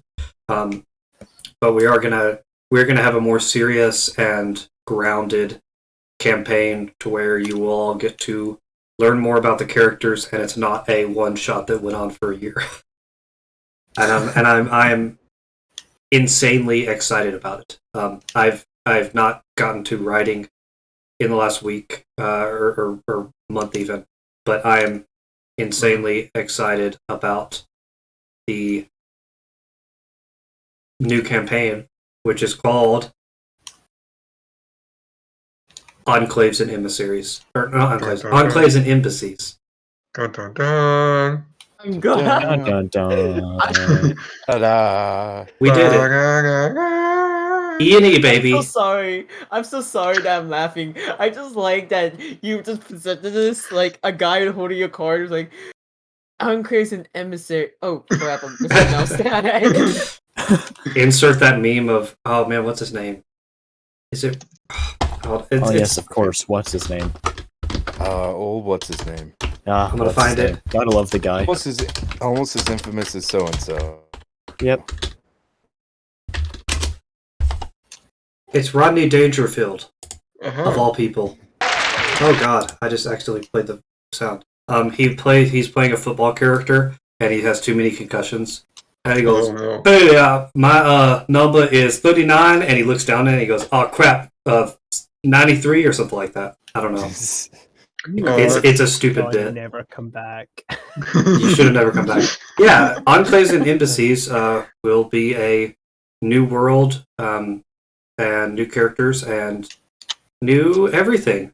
We got some art going for it. It's going to be very, very cool. I'm very excited about it.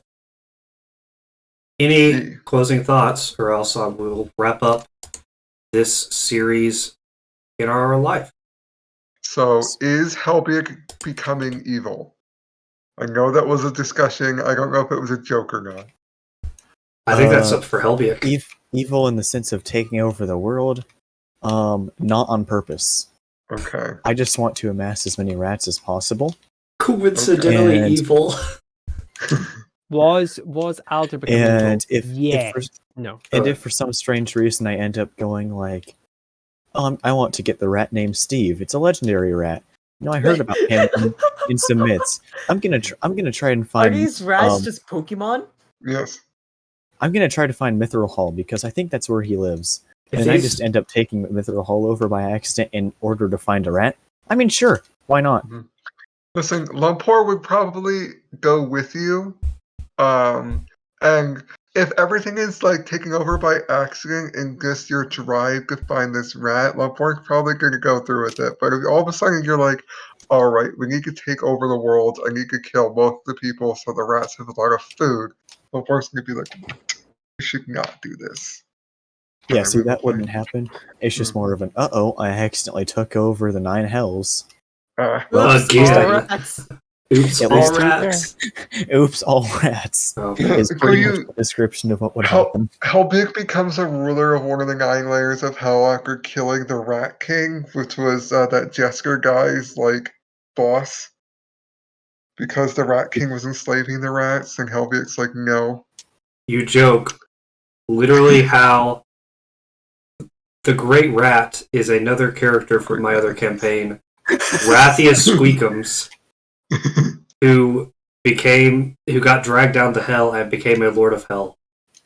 So you would be usurping a already usurper. Nice. Yes. See, and I'd be fine with that. Lumpur would be like, you know what? I'm not going to hang out in hell, but good for you, brother. Like, yep. And I would just colonize one of the 9 layers of hell into rats. Amazing. Nothing but rats.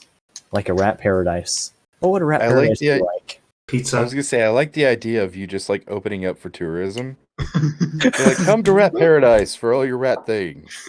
And his bonus is like he's making deals because people sign contracts to enter into Rat Paradise. So I can't. If he's following my laws, I can't actually like evict him. If there's going to be like contracts and laws, when I sign a contract. So that whole thing about contracts.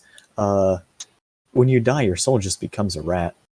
Man, the problem here is that this is going to be built before Critical Role Land. That's fucked up. Well, the biggest problem here is that if you have all those contracts and laws, you're going to have someone to ratify them. That's a good point. And that will end it. Thank you, everyone, for coming. Bye. Yeah, bye. See you in 2 weeks. We're going to do a game show. Bye.